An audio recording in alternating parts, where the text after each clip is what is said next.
The first humans to land on Mars will almost certainly never come back. Not because of a technical failure, not because of a disaster, not because something went wrong, but because of a set of physical, biological, and logistical realities so fundamental that the journey to Mars, once taken, may not be reversible for any individual who makes it, and possibly not reversible at all for the first generation of people who go.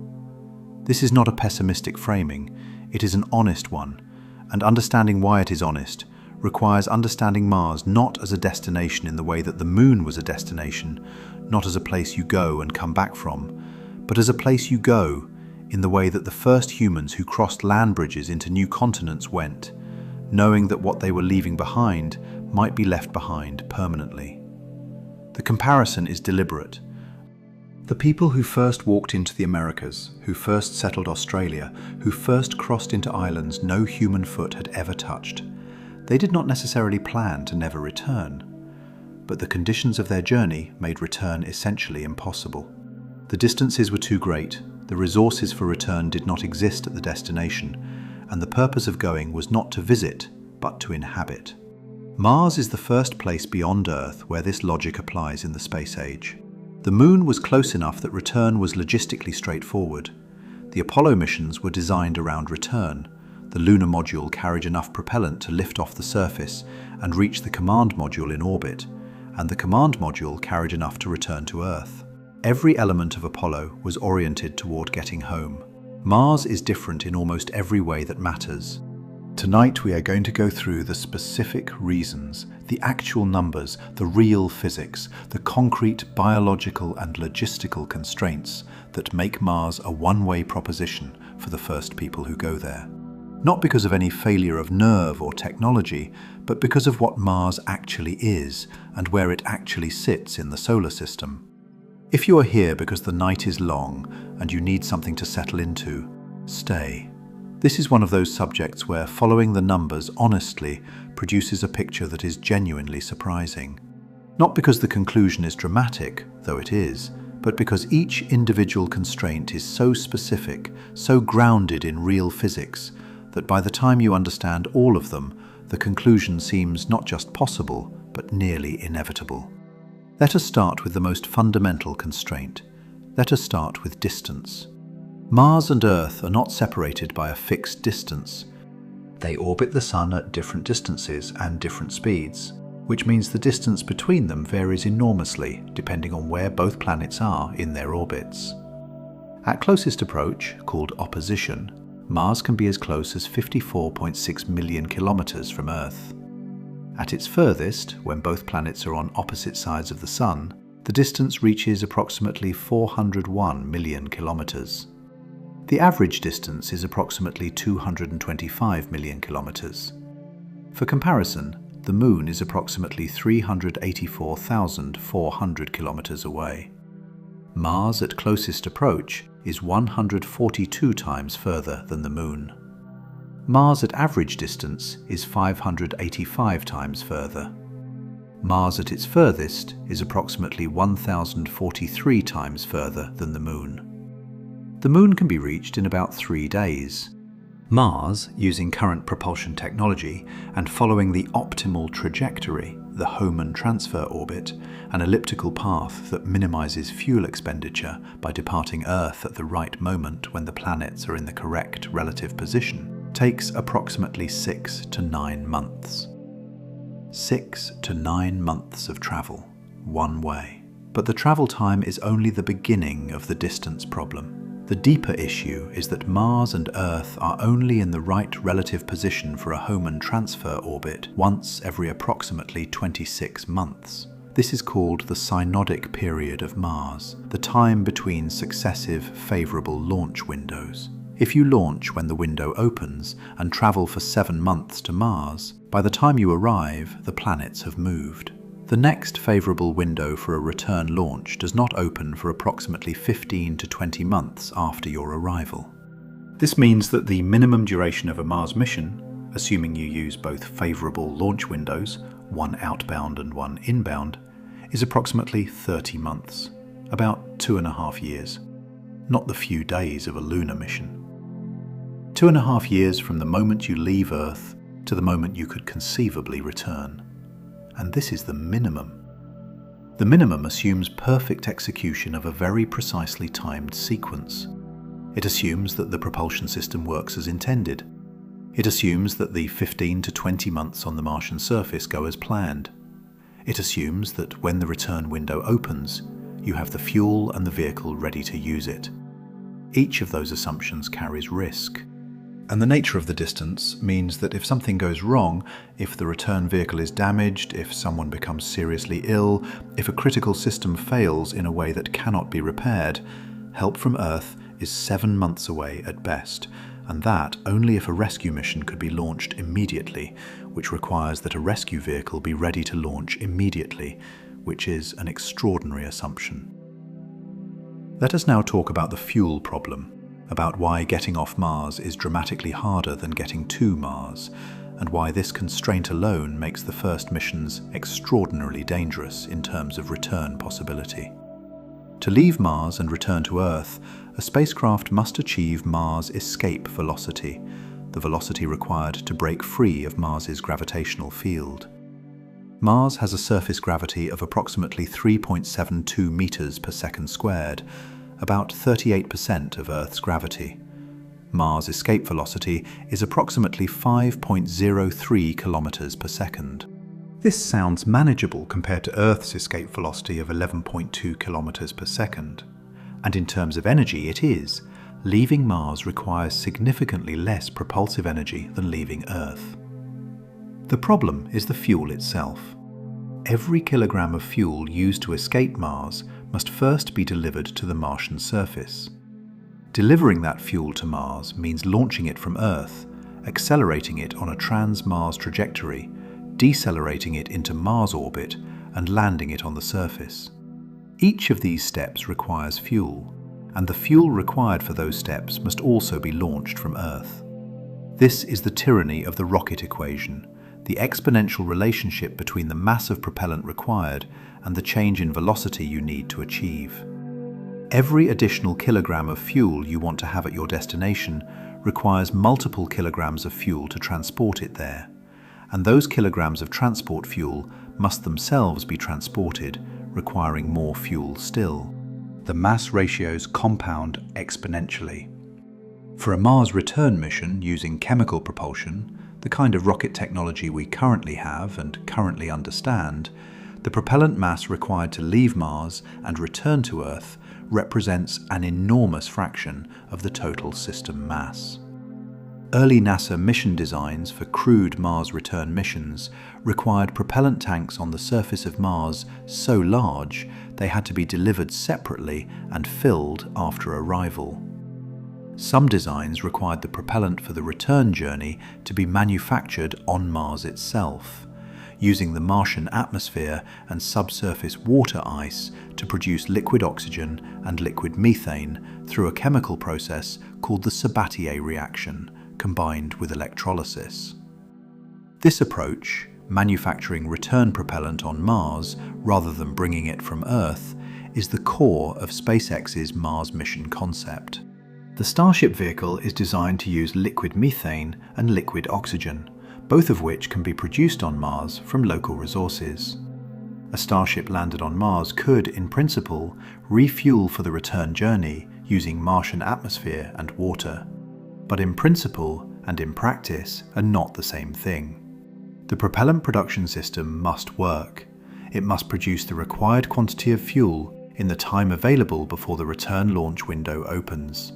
It must work reliably in the Martian environment, the cold, the dust, the radiation, the low atmospheric pressure. It must be powered somehow. Most proposals involve solar panels or a nuclear reactor. Every component of the production system must function correctly for the return fuel to be available when needed. If the propellant production system fails, if it produces less fuel than required, if a key component breaks, if the power supply is inadequate, the crew cannot leave. They are stranded on Mars until a replacement system can be delivered from Earth, which takes at minimum 7 months for the delivery to arrive, plus the time to manufacture the fuel, plus waiting for the next return window. The people on Mars cannot go home. Not yet. Not until the fuel problem is solved. And the fuel problem illustrates a deeper pattern that runs through every aspect of Mars mission planning. Mars is so far from Earth, and the cost of delivering anything to Mars is so high, that the missions are necessarily designed around extreme self-sufficiency.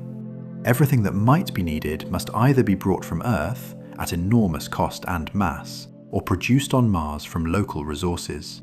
And producing things on Mars requires technology that has never been operated in that environment, maintained by people who are already managing dozens of other critical systems, in conditions of cold and radiation and dust that will degrade equipment faster than in any terrestrial test environment.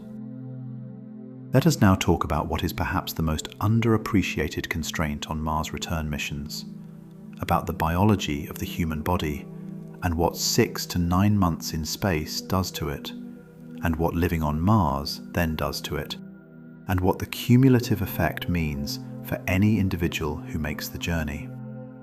The human body evolved on Earth, not just the gross anatomy, the bones and muscles and organs, but every regulatory system, every hormonal cycle, every metabolic pathway, every immune response.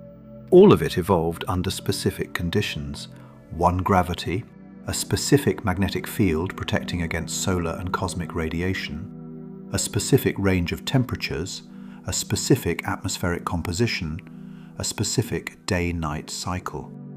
Space violates all of these conditions simultaneously. The most immediately significant is microgravity.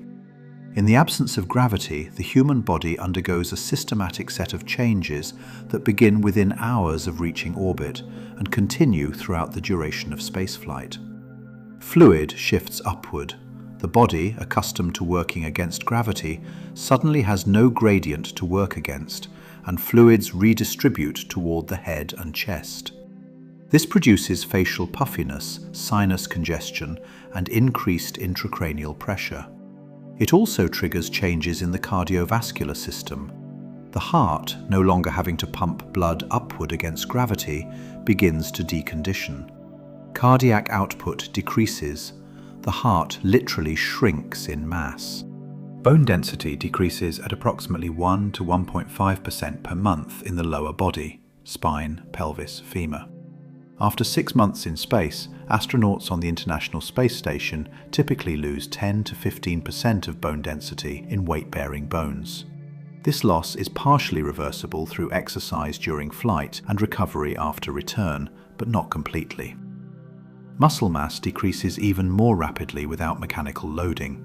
Astronauts on the ISS exercise approximately 2 hours per day specifically to counteract muscle loss, and still experience significant atrophy in leg and back muscles. After a 6-month flight, walking on Earth after months of microgravity is genuinely difficult. The muscles are there, but the coordination is wrong, the strength is reduced, and the vestibular system has recalibrated to the weightless environment and must recalibrate again to gravity. The immune system is disrupted in multiple ways. T-cell function decreases. Certain viruses that exist in latent form in most human bodies, Epstein-Barr, varicella zoster, cytomegalovirus, reactivate in a significant fraction of astronauts. The immune dysregulation appears to be driven by a combination of psychological stress, disrupted sleep, altered gut microbiome, and possibly direct effects of radiation. The eyes change. Approximately 40% of long-duration ISS astronauts show structural changes in their eyes: swelling of the optic disc, flattening of the eyeball, folds in the choroid layer at the back of the eye.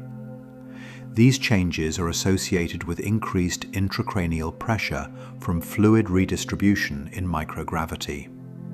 In some astronauts, these changes reduce visual acuity. The long-term significance of these changes is not fully understood because we have never had astronauts in space long enough to see the full progression. All of this happens in the relatively benign radiation environment of low Earth orbit, where the ISS is partially shielded by Earth's magnetic field. The radiation environment on a Mars transit is significantly worse. Outside Earth's protective magnetic field, astronauts are exposed to two primary radiation sources. The first is solar energetic particles, intense bursts of radiation emitted by the Sun during solar flares and coronal mass ejections. These events can deliver doses of radiation over hours or days that far exceed safe limits for human exposure. The second is galactic cosmic rays, high-energy particles originating outside the solar system that penetrate essentially any passive shielding and interact with both the spacecraft structure and the human body. Unlike solar energetic particles, which can be partially shielded, galactic cosmic rays are nearly impossible to block with any reasonable amount of material. NASA estimates that an astronaut on a round-trip Mars mission using current propulsion technology would receive a total radiation dose of approximately 1.01 sieverts. For comparison, current NASA lifetime radiation exposure limits for astronauts are in the range of 0.6 to 1.2 sieverts, depending on age and sex, limits designed to keep excess cancer risk below 3%. A Mars transit approaches or exceeds these limits. These limits are themselves based on conservative assumptions. The actual cancer risk from a given radiation dose is uncertain. The linear no-threshold model used to calculate these limits may overestimate risk at the doses involved. But it may also underestimate risks from the specific types of radiation encountered in deep space, particularly the heavy ion component of galactic cosmic rays, which delivers dense ionizing radiation through tissues in a way that no Earth-based radiation source does at scale. The biological effects of heavy ion radiation on the human body over extended periods are genuinely unknown. We have not had human beings in this radiation environment long enough to observe the full range of effects. What we do know from animal studies and from the dose-response relationships of other radiation types suggests that the risks include not just cancer, but possible neurological effects, cognitive changes, increased risk of certain neurodegenerative conditions, potential impacts on memory and executive function. Now add the Martian surface conditions on top of the transit radiation. Mars has essentially no magnetic field. Its global field effectively ceased approximately 4 billion years ago, when the planetary dynamo shut down. It has a thin atmosphere, approximately 1% of Earth's atmospheric pressure. These two facts together mean that the Martian surface provides very little shielding from radiation. Galactic cosmic rays bombard the surface continuously. Solar energetic particle events reach the surface with minimal attenuation. The Curiosity rover's radiation assessment detector, the instrument specifically designed to measure the radiation environment on Mars, found that the dose rate on the Martian surface is approximately 0.18 to 0.24 millisieverts per day. Over a year on the surface, this translates to approximately 65 to 90 millisieverts of radiation. Combined with the approximately 300 millisieverts received during each transit leg, the total dose for a 2.5-year mission approaches or exceeds conservative lifetime limits. The people who go to Mars will receive more radiation than any humans in history. Their cancer risk will be measurably elevated. Their neurological function may be affected in ways we do not yet fully understand. And if they stay on Mars long enough, if the first missions lead to extended stays or permanent settlement, the accumulated dose becomes a serious long-term health concern. These are not problems that better spacesuits can solve. The radiation penetrates everything. The only solution is shielding, either through sufficient mass of material between the surface and the open space above, or through spending time underground. Both of these add complexity and cost and risk to the mission in ways that are manageable but not trivial. Let us now talk about something that receives less attention than radiation, but that may be just as fundamental to the question of Mars return, about the psychological and social dimensions of isolation at interplanetary distances. Human beings are social animals. We evolved in small groups, in continuous social contact, in environments where other humans were never more than a short walk away.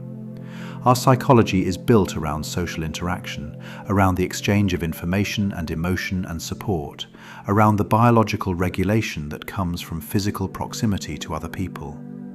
A Mars mission removes all of this. Not completely. The crew will have each other, but they will have only each other. For the entire duration of the transit and the surface mission, months of travel, potentially years on the surface, the crew's entire social universe consists of the same 3 to 6 or 8 people in a confined space. No new faces, no new voices, no random encounters, no separation and reunion, no ability to walk away from conflict and cool down somewhere else, no privacy beyond whatever can be engineered into the habitat. And they will be separated from everyone they have ever loved by a communications delay that makes real-time conversation impossible. The speed of light limits all communication. At Mars's average distance, radio signals take approximately 12 to 24 minutes to travel one way. A conversation, if you can call it that, requires waiting 24 to 48 minutes for a response to each message. Not a conversation at all, but an exchange of recorded messages. You send a message to your partner or parent or child on Earth and then wait up to half an hour for a response. The natural rhythm of conversation, the back and forth, the real-time emotional exchange, the ability to comfort or be comforted in the moment, is physically impossible. This is psychologically different in kind from any previously studied form of isolation. Antarctic winter overcrews are isolated for months, but they can communicate in real time with anyone on Earth. Submarine crews are submerged for months, but they return to the same ports, the same cities, the same relationships. ISS astronauts are isolated in microgravity, but have full, real-time communication and can see Earth out the window constantly. No human being has ever been isolated at interplanetary distances for the durations required by a Mars mission.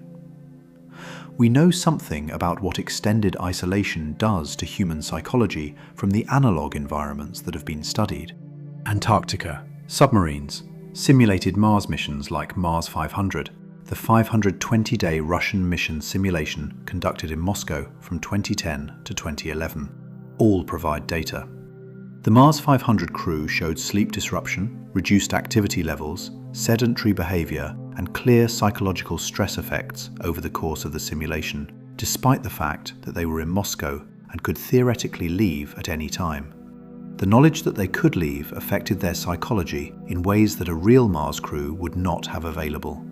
The real Mars crew will know, viscerally, at every moment that they cannot leave, that if something goes catastrophically wrong, not just an engineering failure, but a psychological breakdown, a violent conflict within the crew, a severe depression, a psychiatric emergency, there is no rescue coming, at least not in any time frame relevant to the crisis. That the next human being who is not part of their crew is, at minimum, 7 months away. No crew has ever operated under these conditions. We do not know with certainty how human psychology responds to this specific combination of isolation, confinement, communication delay, radiation risk, life support dependence, and the knowledge of no exit. We have good reason to believe that careful crew selection, thorough psychological preparation, and thoughtful mission design can manage these risks. The Mars 500 participants completed their simulation without major incidents. Antarctic crews complete year-long winter overs without widespread psychological collapse. Human beings are remarkably adaptable, but adaptable does not mean unaffected, and the effects accumulate over the duration of the mission in ways that may make return, even when it is physically possible, something that some crew members choose not to pursue. Let us now talk about something that has received increasing attention in mission planning discussions, about the possibility, already openly acknowledged by some mission designers, that the first Mars missions are more likely to be successful if they are planned as one-way missions from the beginning. The one-way mission concept, sometimes called a Mars settlement mission rather than an exploration mission, has been proposed seriously by multiple researchers and organizations. The underlying logic is straightforward. The most dangerous, expensive, and technically challenging aspect of a Mars mission is the return journey. Eliminating the return eliminates those risks and costs.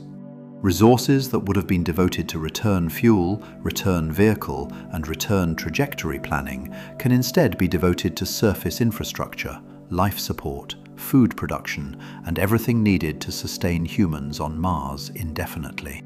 From a purely mission design perspective, a one-way mission is significantly more achievable than a round-trip mission with equivalent surface capabilities. You can land more equipment, more supplies, more habitat material, more redundancy in life support, all the things that make long-term survival more likely, precisely because you are not also landing and fueling a return vehicle. The ethical dimensions of this are complex, and the proposals have generated significant debate. But the debate itself reveals something important. The practical pressures of Mars mission design push in the direction of indefinite stays. The cost and complexity of return are so high that they represent a genuine obstacle to mounting missions at all, and removing that obstacle changes the entire feasibility calculus. This is not merely a thought experiment. The Mars One project, the Dutch non-profit that attracted global attention in the early 2010s with its plan to establish a permanent human settlement on Mars using one-way missions, was technically and financially flawed in ways that made it unrealizable. But its fundamental premise was taken seriously by some aerospace engineers. SpaceX's published Mars colonization concept does not envision the first settlers returning to Earth as a standard expectation. The plan is to build up population on Mars over time, with return possible in principle, but not the assumed outcome for every individual who goes. The logic of this position follows directly from what we have already discussed. If you have spent 7 to 9 months getting to Mars, if you have been irradiated for most of that journey, if your bones have demineralized, your cardiovascular system has deconditioned, your immune system has been disrupted, and then you spend 18 months on Mars where the radiation continues and the physical environment is extreme, by the time the return window opens, you may be asking yourself a question that has nothing to do with whether return is technically possible. You may be asking whether you want to go back. This is not hypothetical. Explorers and colonists throughout history have faced this question. The first European settlers in the Americas were often unable to return even if they had wanted to. The cost and risk of the ocean crossing made it a one-time commitment for most people who made it. The settlers who followed chose to stay not because they could not leave, but because what they had built on the new continent had become their life. The colony had become home. Mars will do this more forcefully. The journey is harder, the return more expensive, the surface more demanding. The skills and knowledge accumulated over months and years of life on Mars have value there. Value that dissipates the moment you leave. Value that would have to be rebuilt by whoever comes next. The community, small as it is, depends on everyone. Leaving means leaving people behind in a situation where your absence has real consequences. And there is the adaptation question. After months in Martian gravity, 38% of Earth gravity, readaptation to Earth gravity is not straightforward. Unlike the readaptation from microgravity to Earth gravity that ISS astronauts undergo, readaptation from Martian gravity to Earth gravity is less studied and possibly more complex. Bones and muscles adapted to 0.38 G may struggle with 1 G. The cardiovascular system adapted to the lower gravity may face unexpected stress when exposed to full Earth gravity again. We do not know how difficult Martian gravity readaptation would be because no human being has ever experienced it. We have not been to Mars. Every statement about how the body adapts to Mars is extrapolation from what we know about microgravity and partial gravity analogues. The actual experience may be better or worse than we expect. Let us now talk about something more specific and less discussed, about the question of reproduction on Mars and what it means for any long-term human presence there. The first missions to Mars will almost certainly not be designed around reproduction. The crews will be small, 3 to 8 people by most estimates, professional astronauts selected for specific skills and psychological fitness, operating in a life support system with very limited resource margins, focused entirely on the primary mission of surviving, establishing surface infrastructure, and conducting scientific work. But if Mars missions extend to years rather than months, and if the vision of a permanent settlement rather than a temporary expedition is taken seriously, reproduction becomes unavoidable as a long-term consideration. A settlement that cannot reproduce is not a settlement. It is an outpost that will eventually fail through attrition. The biology of reproduction in space and on Mars is almost entirely unknown. What we know from animal studies is not reassuring. Reproduction has been attempted in microgravity in several species, and the results are mixed at best. Quail eggs incubated on the Mir space station hatched at significantly lower rates than Earth controls. Rat sperm samples stored on the ISS showed DNA damage after extended storage in the radiation environment. Nematode reproduction studies have shown significant changes in offspring development in microgravity. For humans, we have no data on reproduction in microgravity or partial gravity. Ethical constraints have prevented any experiments. What we can infer from the broader biology suggests significant risks. The embryonic development period, when cells are dividing rapidly and differentiation is occurring, is a period of high sensitivity to radiation. Radiation exposure during pregnancy is associated with elevated risks of miscarriage, birth defects, and childhood cancers.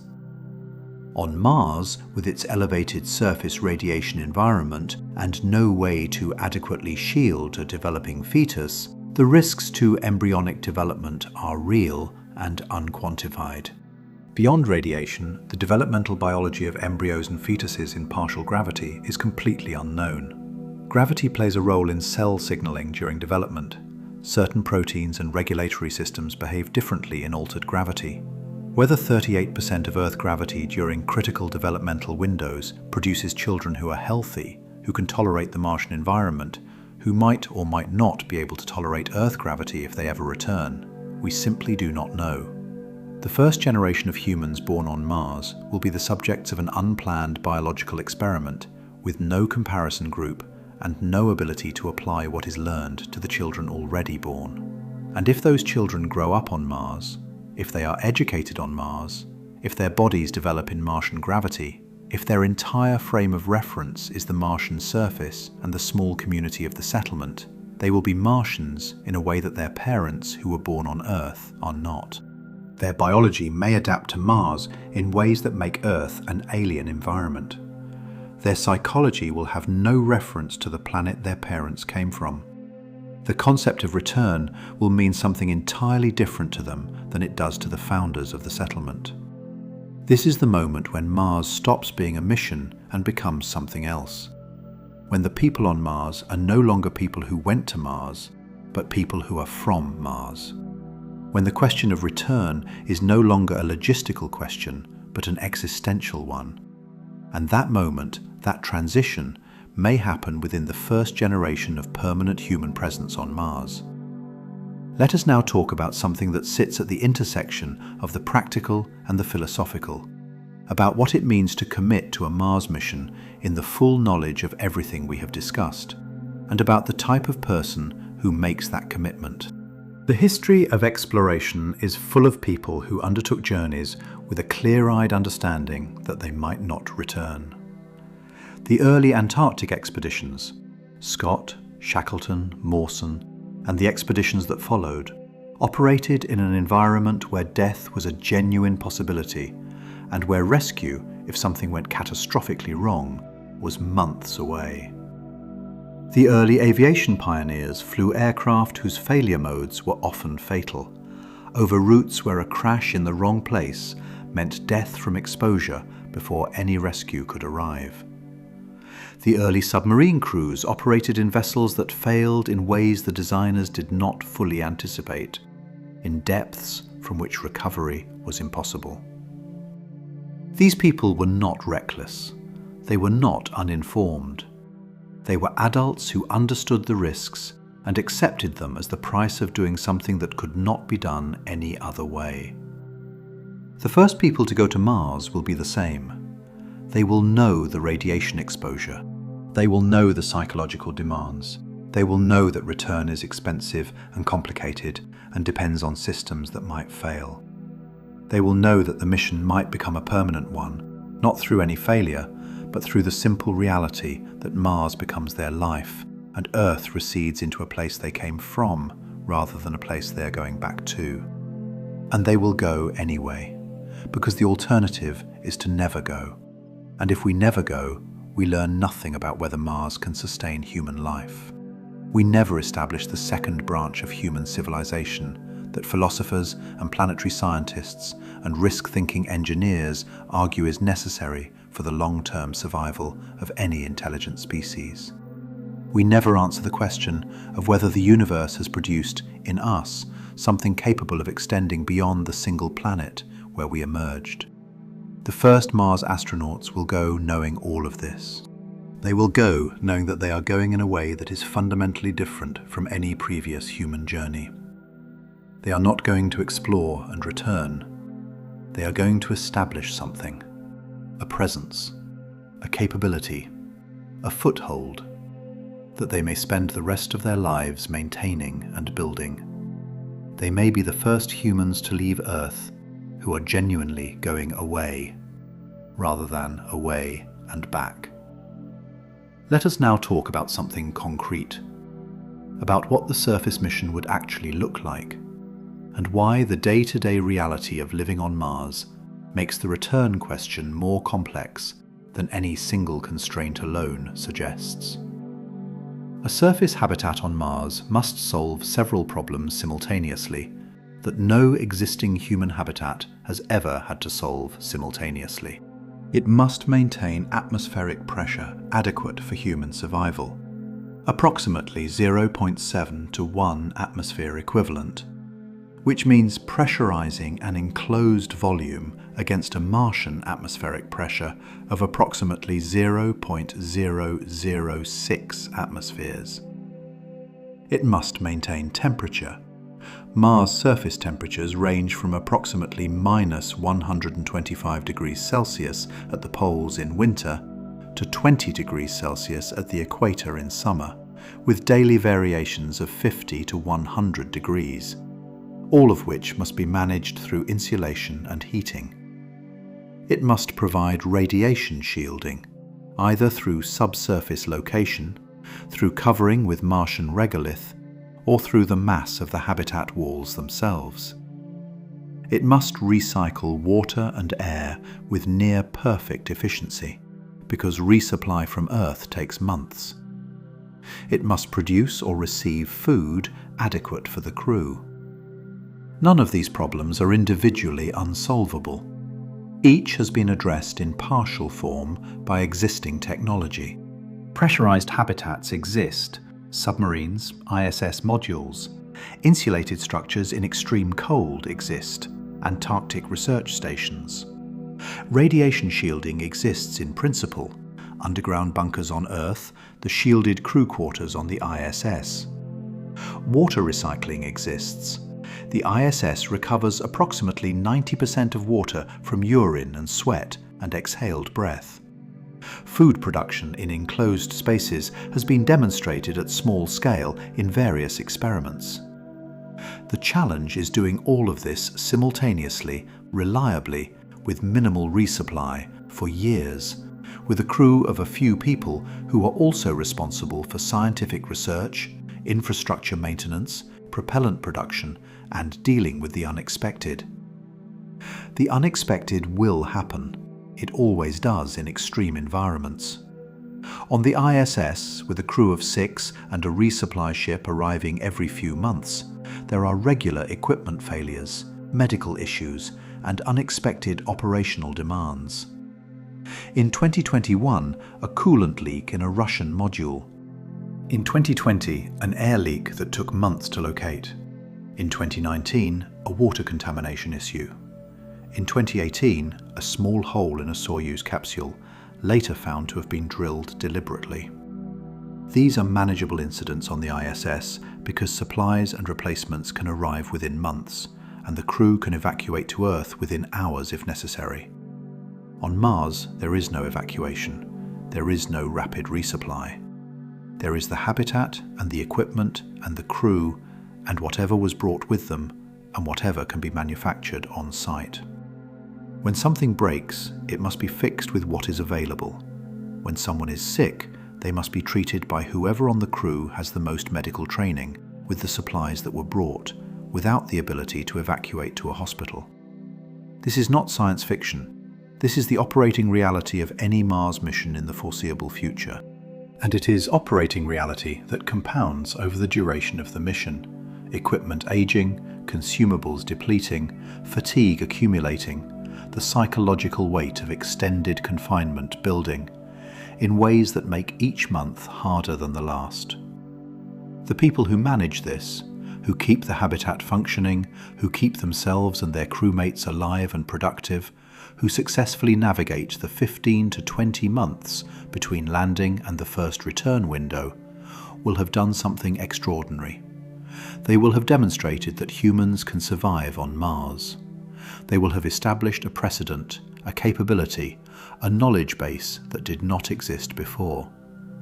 And when the return window opens, when the alignment of planets finally reaches the point where a return trajectory becomes possible, they will stand at a moment of genuine choice. To use the fuel that has been laboriously manufactured over the preceding months, load into the return vehicle and spend another 7 to 9 months in the radiation environment of interplanetary space, arriving at Earth with bodies further stressed by the transit, facing readaptation to full gravity, returning to a world that has continued without them for 2.5 years. Or to stay and keep building, to continue the work, to be there when the next mission arrives, to be the people who know Mars, who know where the dust storms come from, which equipment fails in which conditions, how to diagnose a habitat pressure leak, where the best water ice is located, which soil chemistry supports plant growth. To be irreplaceable in a way that no one who stays on Earth can be. The decision will not be made in the abstract.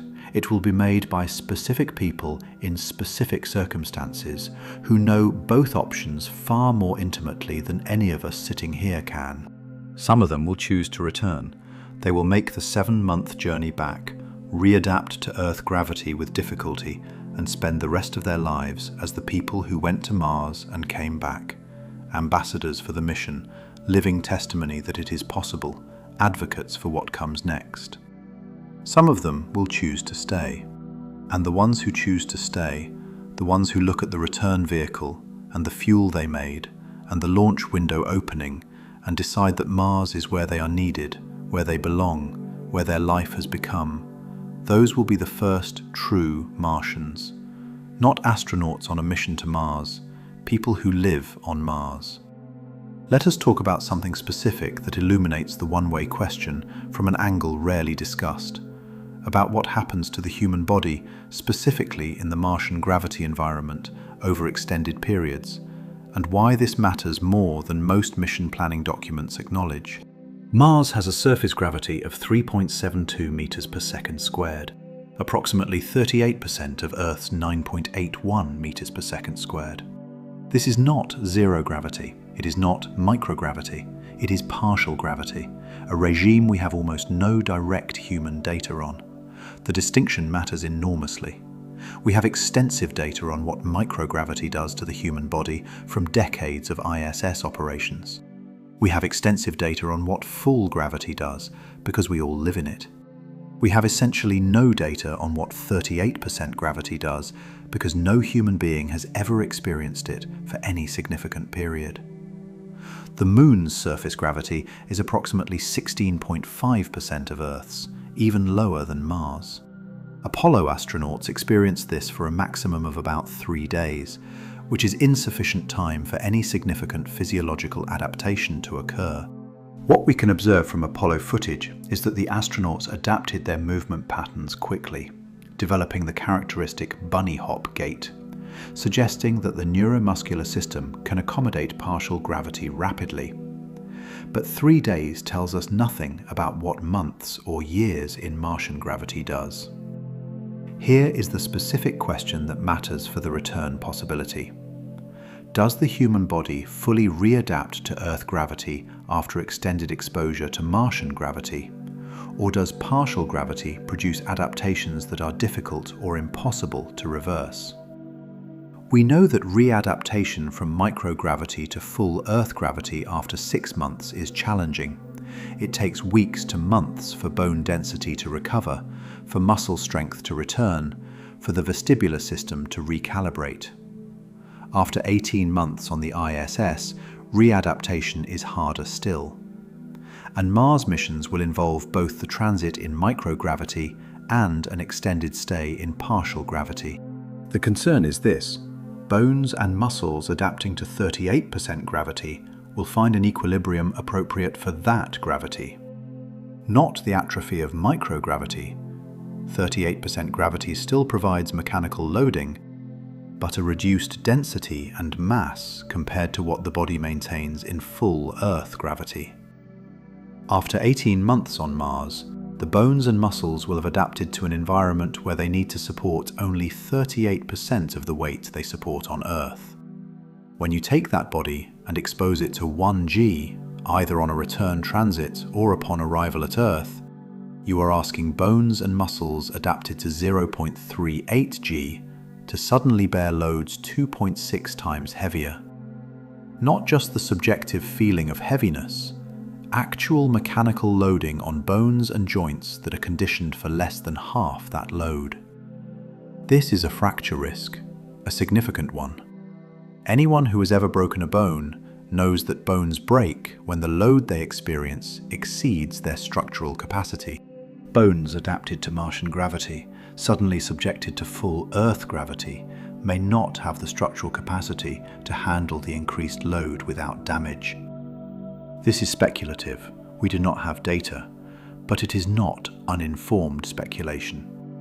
The physiology follows from what we know about how bones respond to loading environments. And if it is correct, it means that after even one Mars mission of reasonable duration, the returning crew members face a medical risk simply from being on Earth, from standing, from walking, from the ordinary activities of life at 1G. Some of this might be mitigated through exercise on Mars and during transit, through medical monitoring, through careful, gradual exposure to increased gravity during the return journey. But it represents another dimension of the return problem that is not about rockets or fuel, but about what the human body becomes after living on Mars. And here is the deeper implication. Every year spent on Mars makes this worse. Every additional year of adaptation to Martian gravity is another year of bone and muscle adjustment to an environment that is not Earth. A person who spends 5 years on Mars will have a body adapted to Mars more thoroughly than someone who spent 1 year.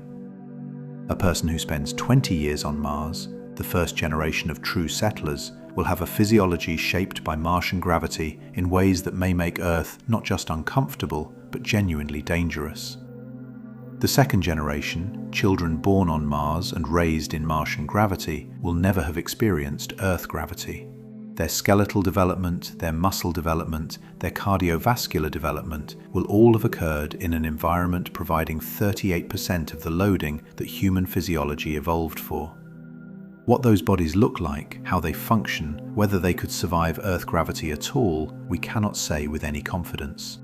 The evolutionary history of our species provides no guidance, because we evolved in one gravity environment and have spent our entire history in it.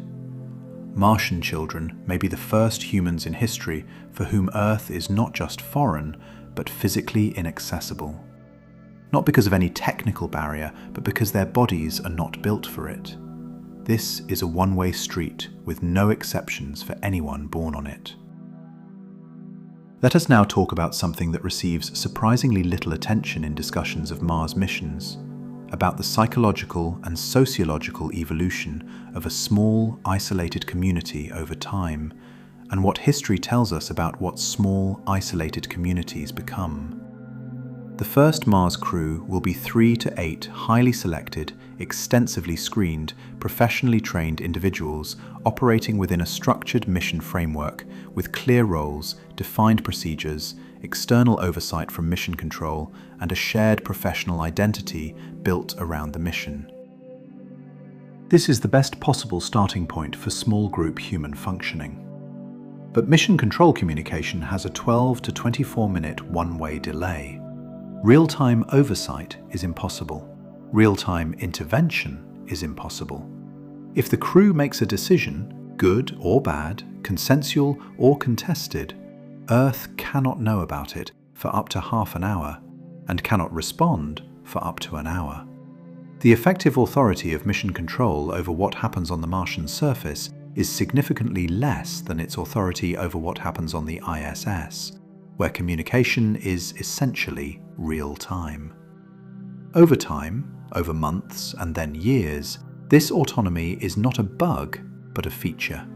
A Mars crew that constantly defers to Earth for every decision will make slower progress and will be less capable of responding effectively to the unexpected. Genuine operational autonomy is necessary for a mission at this distance. But autonomy is also the condition under which communities develop their own norms, their own culture, their own decision-making structures that may diverge from the structures imposed by Earth-based mission control. This is not a criticism. It is what happens whenever a small group of people is given real responsibility for their own survival in a new environment. They adapt. They develop systems that work for them, not necessarily systems that look like the systems that worked back home. Antarctic winter-over communities are the best studied analogue. The psychological literature on these communities is clear on several points. First, the crew leader, whatever their title or formal authority, often becomes less important as a decision-maker over the course of the winter, as informal social structures emerge and stabilize. Second, a sense of humor becomes the most important social currency in confined groups over extended periods.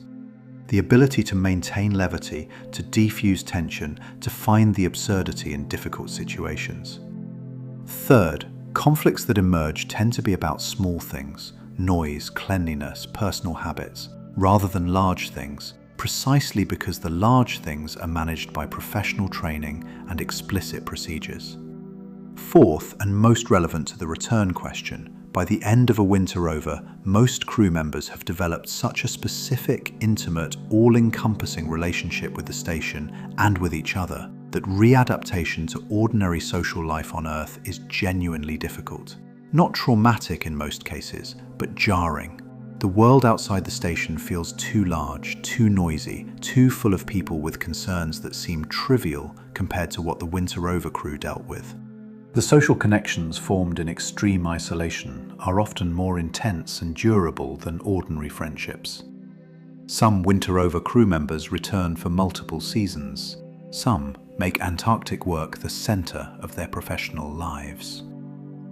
A Mars crew will experience all of this at higher intensity, longer duration, and with the additional weight of knowing that their situation is unique in the history of humanity.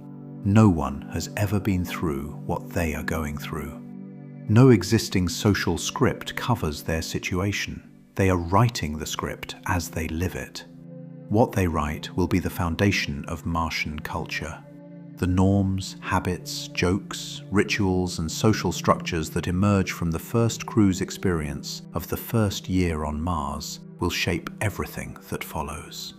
Not because the first crew will be there forever, though some of them may be, but because the second crew will arrive into a situation shaped by the first crew's adaptations and will adapt around that baseline. This is how culture forms, always, from the specific adaptations of specific people to specific conditions, passed forward through social learning and explicit teaching, and the simply human tendency to do things the way they were done before, because the way they were done before seems to have worked. Mars will have its own culture within one generation, possibly within the first decade of human presence. A culture shaped by the constraints of the environment, by the necessity of conservation, of cooperation, of technical competence, of psychological resilience. A culture where the values that lead to survival in a hostile environment are not just professionally required, but personally internalized and socially enforced. And a culture is a living argument for staying rather than returning. If you have spent years building something, not just physically but culturally, if you have become not just a member of a crew, but a member of a community, leaving that community to return to Earth is not just a logistical decision. It is an identity question. Who are you if you leave? What are you returning to? The Earth you left is not the same Earth you would return to. It has continued without you for 2.5 years, or 5 years, or 10 years. The people you knew have changed. The world has changed. You have changed. The Mars you built, the Mars you know in your bones, the Mars that has become the reference point for everything you do, that is still there, waiting for you to come back, if you ever leave at all.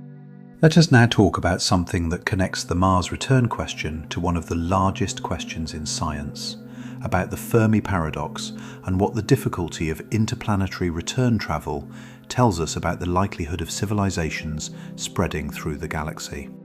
The Fermi paradox is the apparent contradiction between the high estimated probability of extraterrestrial civilizations existing and the lack of evidence for any contact with such civilizations.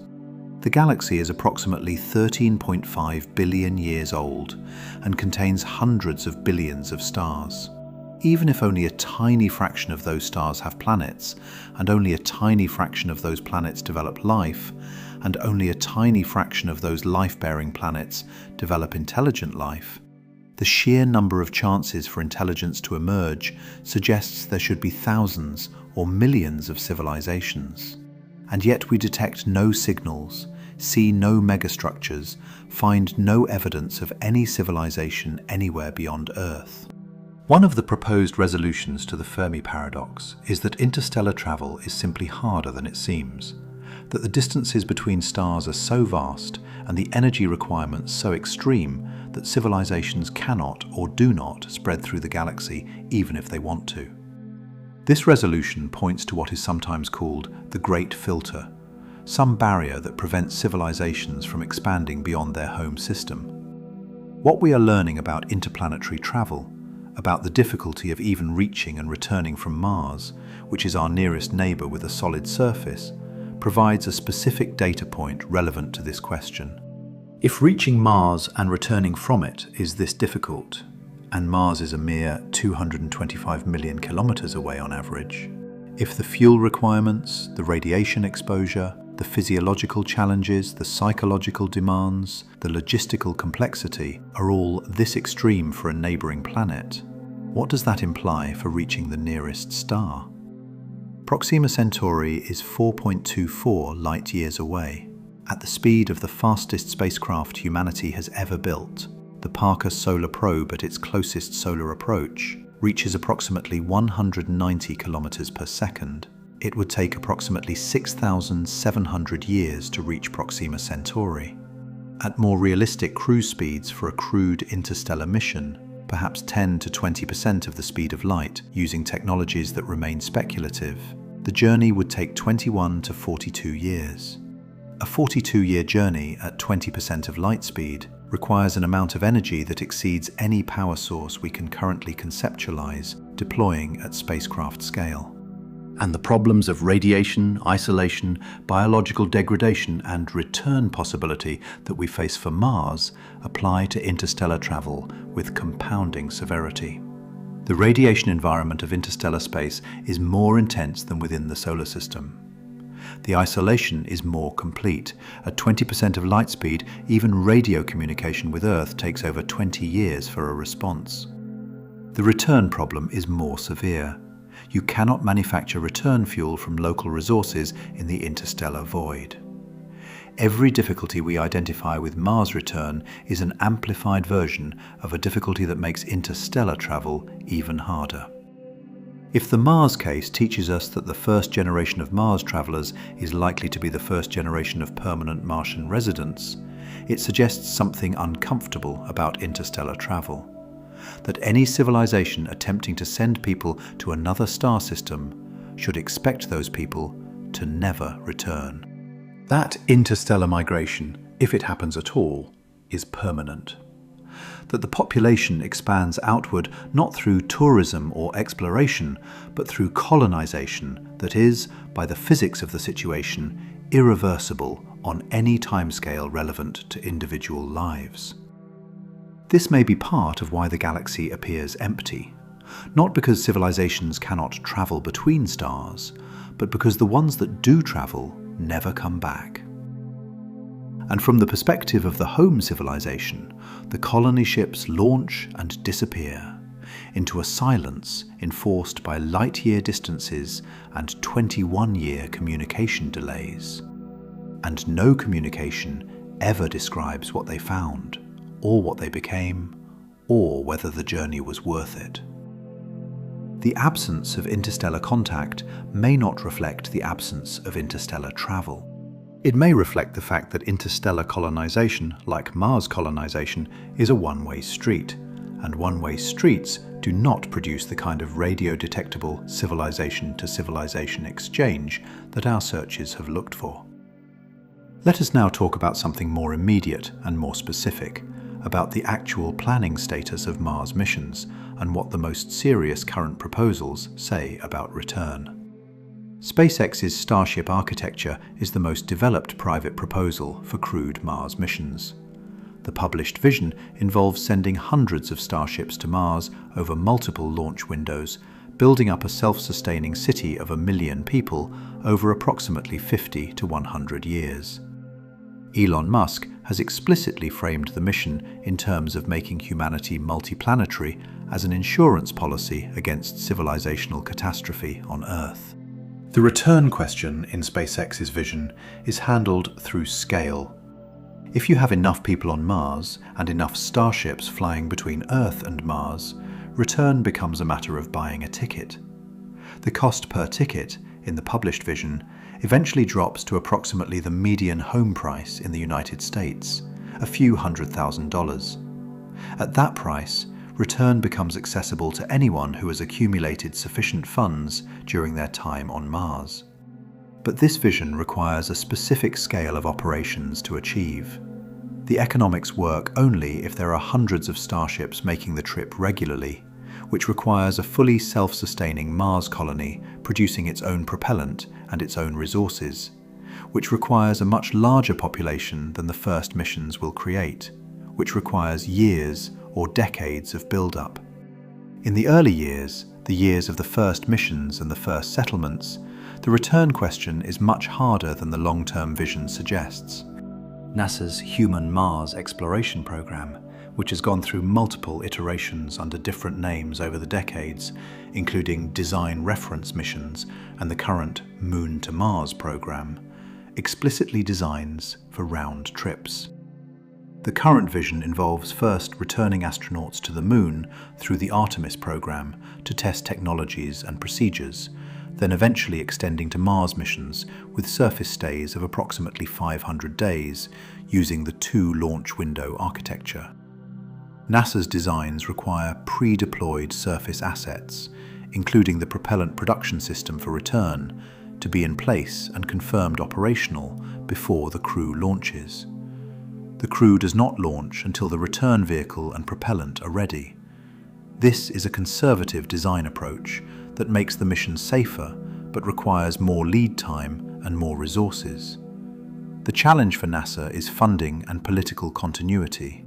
Mars missions are expensive, on the scale of tens to hundreds of billions of dollars over the multi-decade program required to actually execute them. They require sustained political commitment across multiple administrations and multiple Congresses. Every previous major NASA human spaceflight program beyond the ISS, Moon to Mars, Constellation, Human Mars Exploration, has been modified, redirected, or cancelled as administrations changed. The gap between the vision of a crewed Mars mission and the actual execution is filled with budget cycles and political decisions. The honest answer to when humans will go to Mars is that we do not know. We have the technical capability to design the missions. We have or can develop the technology to execute them. What we lack is the sustained commitment of resources, the decades-long investment required to actually do it. And that commitment, when it comes, may come not from governments, but from private actors like SpaceX, whose return economics are built around a fundamentally different model of Mars utilization. Let us now talk about something that requires holding together the practical and the philosophical in a specific way, about what the experience of knowing you might not return does to the human psyche, and why the people who go to Mars may be not just physically, but psychologically transformed by the experience. There is a specific quality to commitment without guaranteed return that has appeared in various forms throughout human history. The pilgrim setting out for Jerusalem who might not survive the journey. The sailor leaving on a voyage around the world when the world's geography was not yet fully mapped. The immigrant boarding a ship for a country where they knew no one, in a language they didn't speak, with no plan for what happened if things went wrong. In each of these cases, the person making the commitment was not reckless. They had reasons.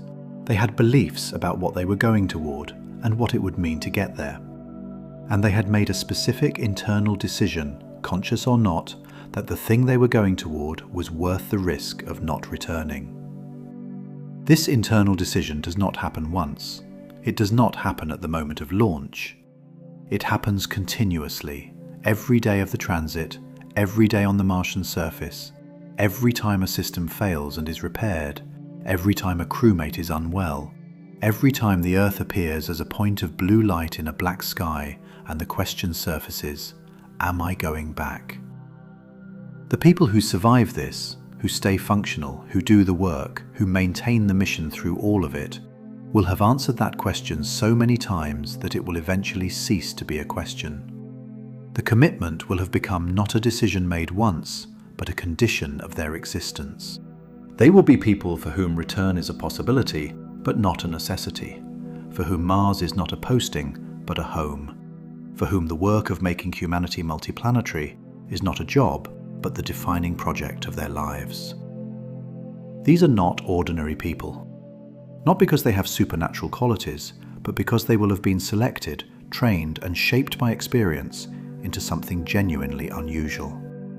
People who can maintain hope and competence and cooperation under conditions of isolation and danger and physical stress that no previous human generation has faced in quite this form. What they produce, not just in terms of surface infrastructure and scientific data, but in terms of demonstrated human capability, will be one of the most significant achievements in the history of our species. More significant in its implications than any individual scientific discovery, because it will have proven something about what humans can do, about how far the envelope of human experience can be extended, about what is on the other side of the most extreme commitment any human being has ever made. The first people to go to Mars will almost certainly never come back, not because of failure, because of success, because they will have succeeded at building something on another planet that is worth staying to finish. Let us talk about something that sits at the intersection of biology and identity, about what the Martian environment does to the human body at the cellular and genetic level over extended periods, and why this makes the question of return not just practically difficult, but biologically complex in ways that are only beginning to be understood. The NASA Twin Study, the most comprehensive investigation of long-duration spaceflight effects on human biology ever conducted, followed astronaut Scott Kelly during his year on the ISS from 2015 to 2016, comparing him throughout with his identical twin brother Mark Kelly, who remained on Earth. The results were published in Science in 2019 and represented a landmark in space medicine research.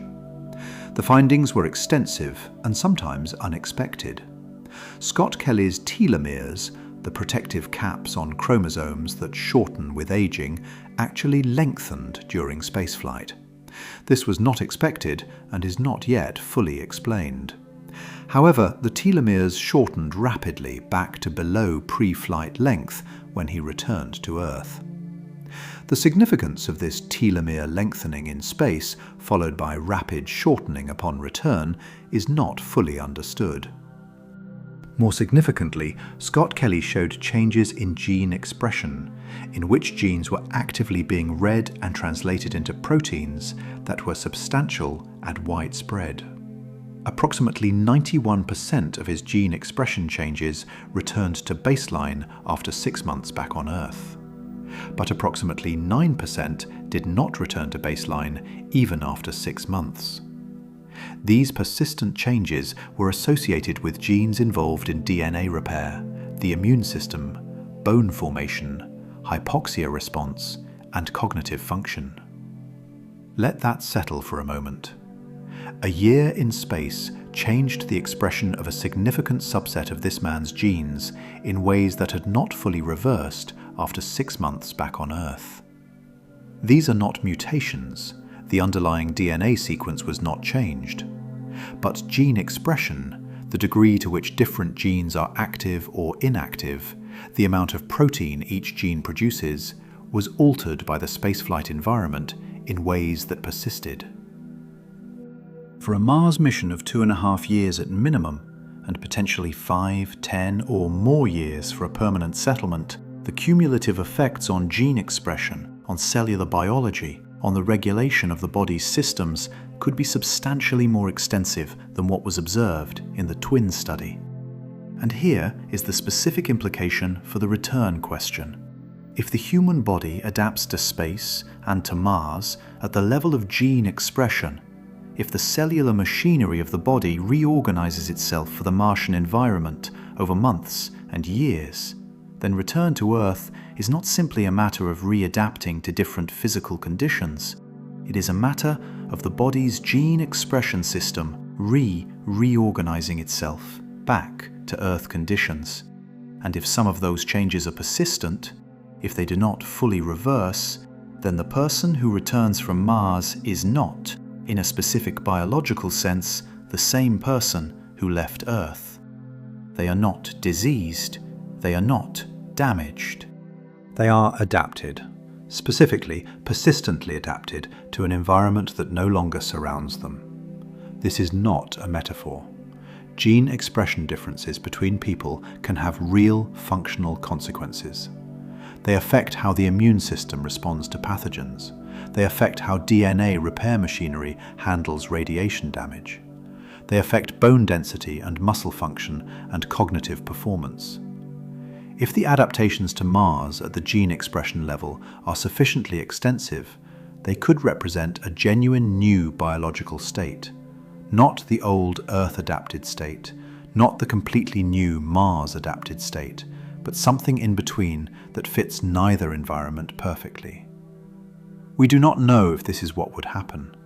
We have 1 year of data from low Earth orbit. We have no data from Mars. The extrapolation is speculative, but not baseless. It follows from what we observed in the Twin study applied to longer durations and more extreme conditions.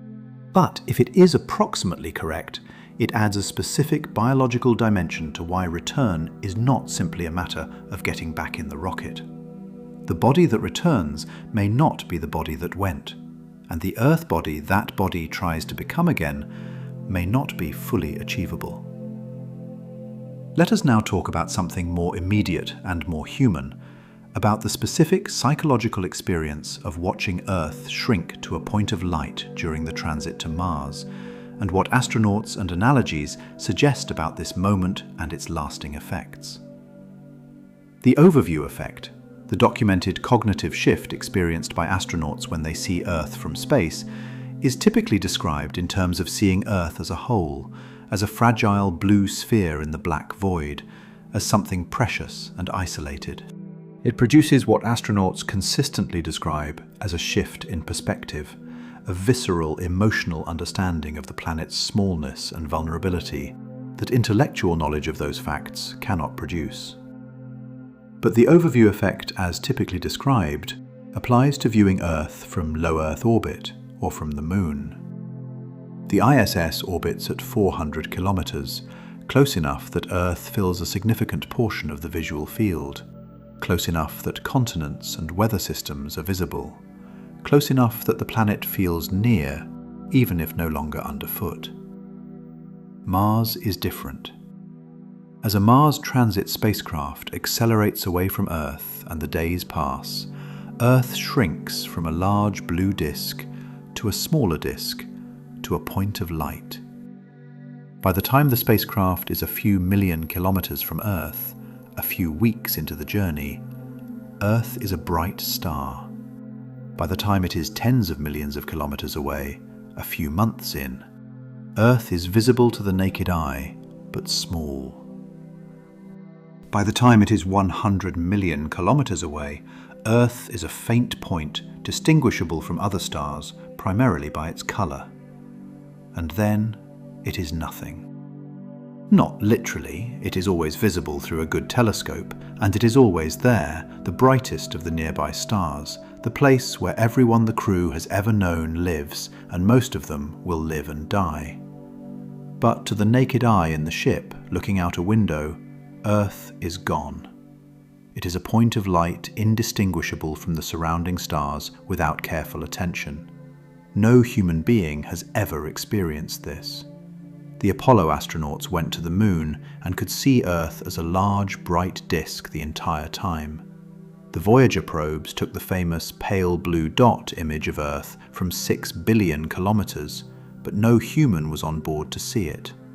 The farthest any human has been from Earth is 401,056 kilometers, the record set by the Apollo 13 crew as they swung around the Moon on a trajectory altered by the service module explosion.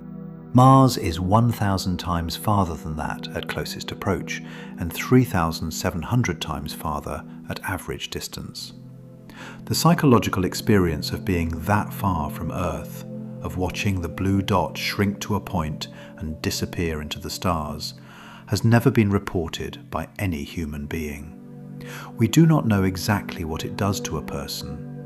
What the analog environments tell us, submarines, Antarctic stations, the Mars 500 simulation, is that the farther a person feels from help, from home, from the normal world, the more certain coping strategies become important and others become unavailable. The option of believing that rescue is close is replaced by the necessity of believing that the current environment is home. The astronaut's capacity to look at Earth and feel connection to it is gradually replaced by a relationship with the ship, with the crew, with the immediate operational reality. By the time the Mars crew arrives at Mars, they will have been 7 to 9 months in transit. They will have watched Earth disappear into the stellar background. They will have lived with the ship and with each other and with the communication delay that makes every exchange with Earth feel like sending letters rather than making phone calls. They will have adapted psychologically, neurologically, in terms of what feels normal and what feels alien, to the reality of being not near Earth but far from Earth. This adaptation is not pathological. It is what humans do. We are extraordinarily good at making the current environment feel like home. It is one of the most powerful and useful features of our psychology. But it means that by the time the Mars crew lands on the Martian surface for the first time, their relationship to Earth will already be qualitatively different from what it was when they launched. Earth will feel not like home, but like origin, the place they came from, the place that exists in their past.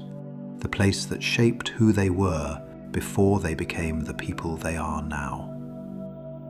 Mars will feel like the present, and every day they spend on Mars, every day they wake up to the Martian dawn, every day they suit up and go outside into the thin, cold atmosphere, every day they eat food grown in Martian regolith or produced in the habitat, every day they solve the specific problems of living on another planet.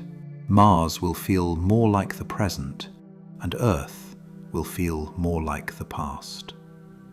This is not homesickness being overcome. This is identity being formed. Let us now talk about something that connects the individual experience of Mars to the civilizational scale, about what it means for humanity as a species to establish a permanent presence on another planet, and why the people who make it permanent may be as consequential to human history as any people who have ever lived. The history of human civilization is in large part the history of humanity spreading across the surface of Earth, filling habitable niches, crossing oceans, climbing mountains, descending into deserts, eventually reaching every landmass, and learning to survive in every climate, from tropical rainforest to polar ice. This spread happened over tens of thousands of years, through migrations that are still being mapped by genetics and archaeology, through the development of technologies that extended the range of viable habitation: clothing, fire, agriculture, architecture. Each expansion of the human range was enabled by the adaptation of people to new conditions. The first people to live in the Arctic were not people who tried to apply their tropical adaptations to the frozen north. They were people whose biology and culture had adapted over generations to the specific demands of cold environments.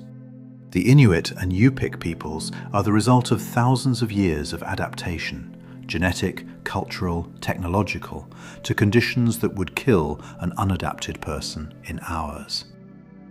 Mars is the next expansion, the most extreme expansion, the first expansion off the planet where the adaptation happened in the first place. And the people who make that expansion will need to adapt in ways that go well beyond what any previous human expansion required. Not just culturally, not just by developing new technologies and new social structures appropriate to the Martian environment, but biologically, at the level of gene expression and physiology, and potentially over generations at the level of genetics itself. Evolution does not stop. It has not stopped in any human population on Earth, though the timescales of observable genetic change are measured in thousands of generations. A population isolated on Mars, exposed to different radiation, different gravity, different nutritional sources, different pathogens or absence of pathogens, will, over time, diverge genetically from Earth populations. Not dramatically in the first generation or the 10th, but the divergence will be real and it will accumulate. The people of Mars, over centuries and millennia, will become a different population from the people of Earth. Not a different species, not in any time frame relevant to current decision-making, but a different people, with their own genetic heritage shaped by the Martian environment, with their own culture shaped by the demands of survival on another planet, with their own history. Not the history of Earth, which will always be their origin story, but the history of Mars, which will be the story of their people. This is what permanent settlement means. Not just people living on Mars, but a people of Mars. Not just a human presence on another planet, but a new chapter of human history that begins on another world. The first people who go to Mars and stay, the ones who choose not to return, or who find that return has become neither possible nor desired, are the founders of this chapter. In the same way that the people who crossed the Bering Land Bridge 15,000 years ago founded the indigenous civilizations of the Americas, the people who establish permanent human presence on Mars are founders of whatever comes next. They may not know this at the time, The people who crossed the Bering Land Bridge were not aware that they were founding civilizations. They were following game, seeking better conditions, moving because the terrain and the resources required movement. But what they were doing, in aggregate and over time, was establishing human presence in a new world. The Mars settlers will know what they are doing. They will have read the history. They will understand the significance of what they are establishing. They will carry with them not just tools and food and equipment, but the full accumulated knowledge of human civilization. Every book, every database, every cultural artifact that can be digitized and stored. And they will build on it. They will not recreate Earth on Mars. The Martian environment will not allow it. They will build something new, something adapted to the Martian reality, something that takes the best of what humanity has learned and applies it to conditions no human being has faced before. This is the human project at its most ambitious. Not the exploration of a new continent, but the founding of a new branch of human civilization on another world. And the people who do it will almost certainly never come back.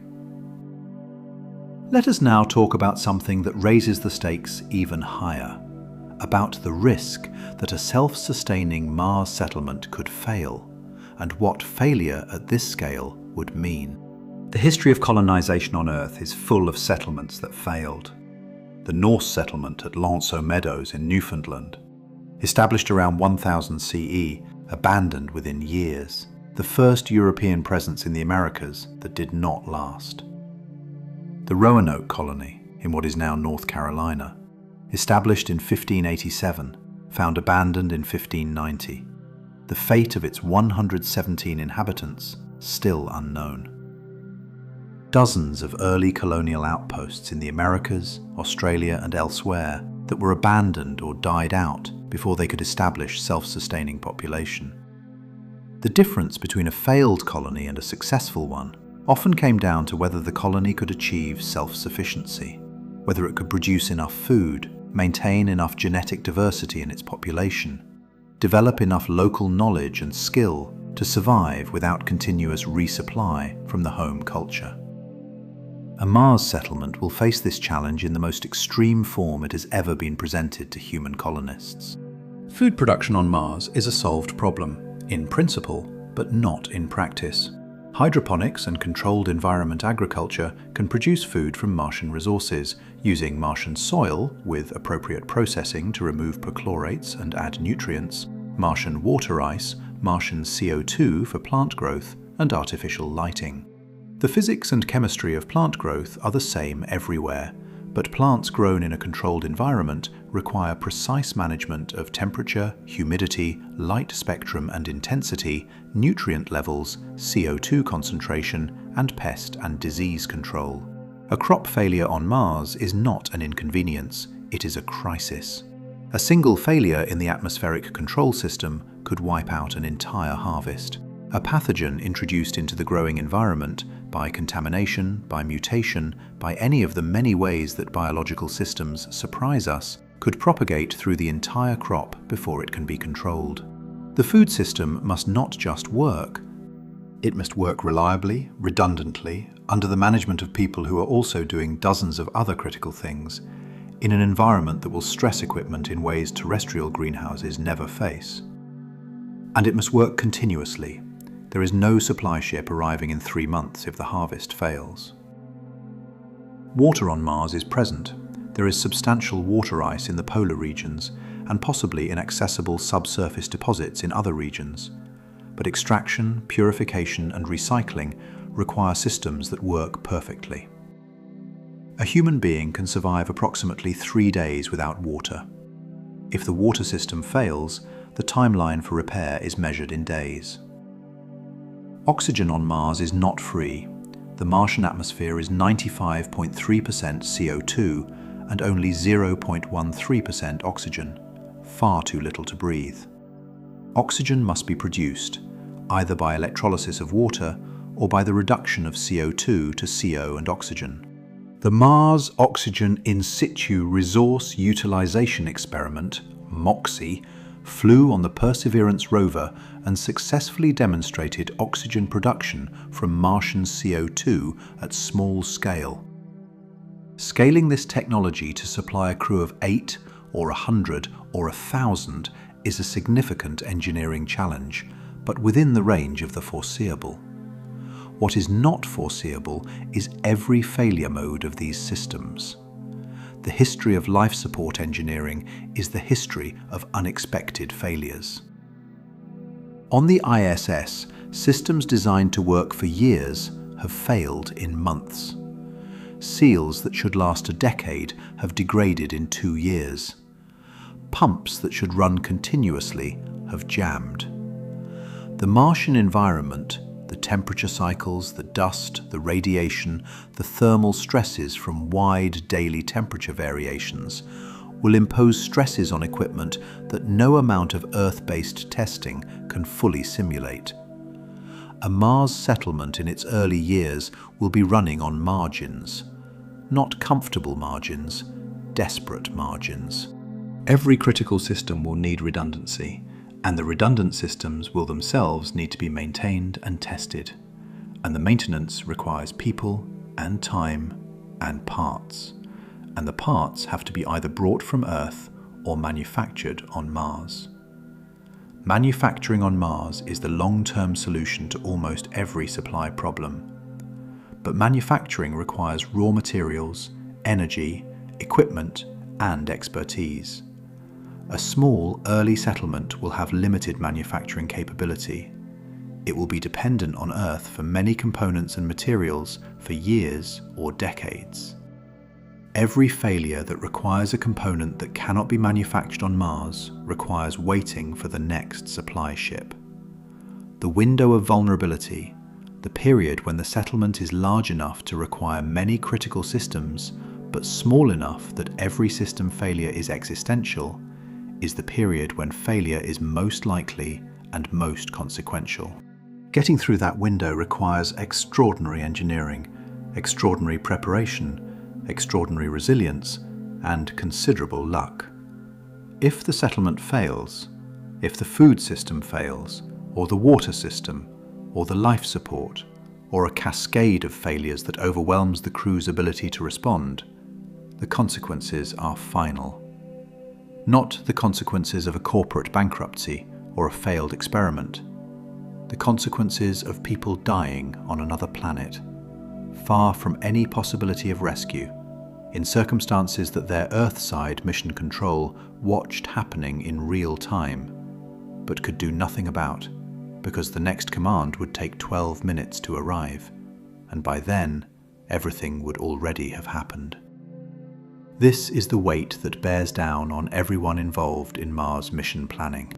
Not just the crew who go, but the engineers who design the systems, the doctors who provide medical protocols, the managers who decide what gets included in the manifest and what gets left out, the mission directors who make judgment calls with incomplete information about conditions they cannot directly observe. The weight of knowing that the people you sent cannot come back, and that if things go wrong they are on their own. Let us now talk about something that rarely appears in the technical literature, but that anyone seriously thinking about Mars must reckon with, about grief, and what it means for the people on Earth who are left behind when the Mars crew departs. The crew members who go to Mars will have people who love them, partners, children, parents, friends. People whose lives are intertwined with theirs, who will spend months watching a spacecraft disappear into the solar system, who will maintain relationships through time-delayed messages, who will measure their lives against the rhythm of favorable communication windows and launch windows and mission milestones. For these people on Earth, the departure of someone they love to Mars is a kind of permanent loss. Not death, but something adjacent to it. The person is gone. Not dead, they are alive and communicating, and the messages arrive and are read and responded to, but gone in the spatial sense that matters most to human relationships. They cannot be reached except through text and voice and video at 12 to 24 minute delay. they cannot be touched. They cannot be present. If they are sick, they cannot be visited. If they die, there is no funeral, no grave, no physical ritual of grief. There is a specific grief associated with loved ones who go somewhere they cannot return from. And this grief is different from the grief of death. It has elements of both: the permanent absence, the restructuring of daily life around that absence, the need to find a new relationship to the person who is gone. But it also has elements of its own: the knowledge that the person is alive and choosing to be elsewhere, the complex feelings about that choice, the maintenance of a relationship that is real but stretched across distances that make its ordinary forms impossible. The psychological literature on this kind of separation is relevant but incomplete. Long-term imprisonment, military deployment, emigration to remote locations, these offer partial analogies. Partners of submarine crew members who are unreachable for months at a time develop specific psychological strategies for managing the absence.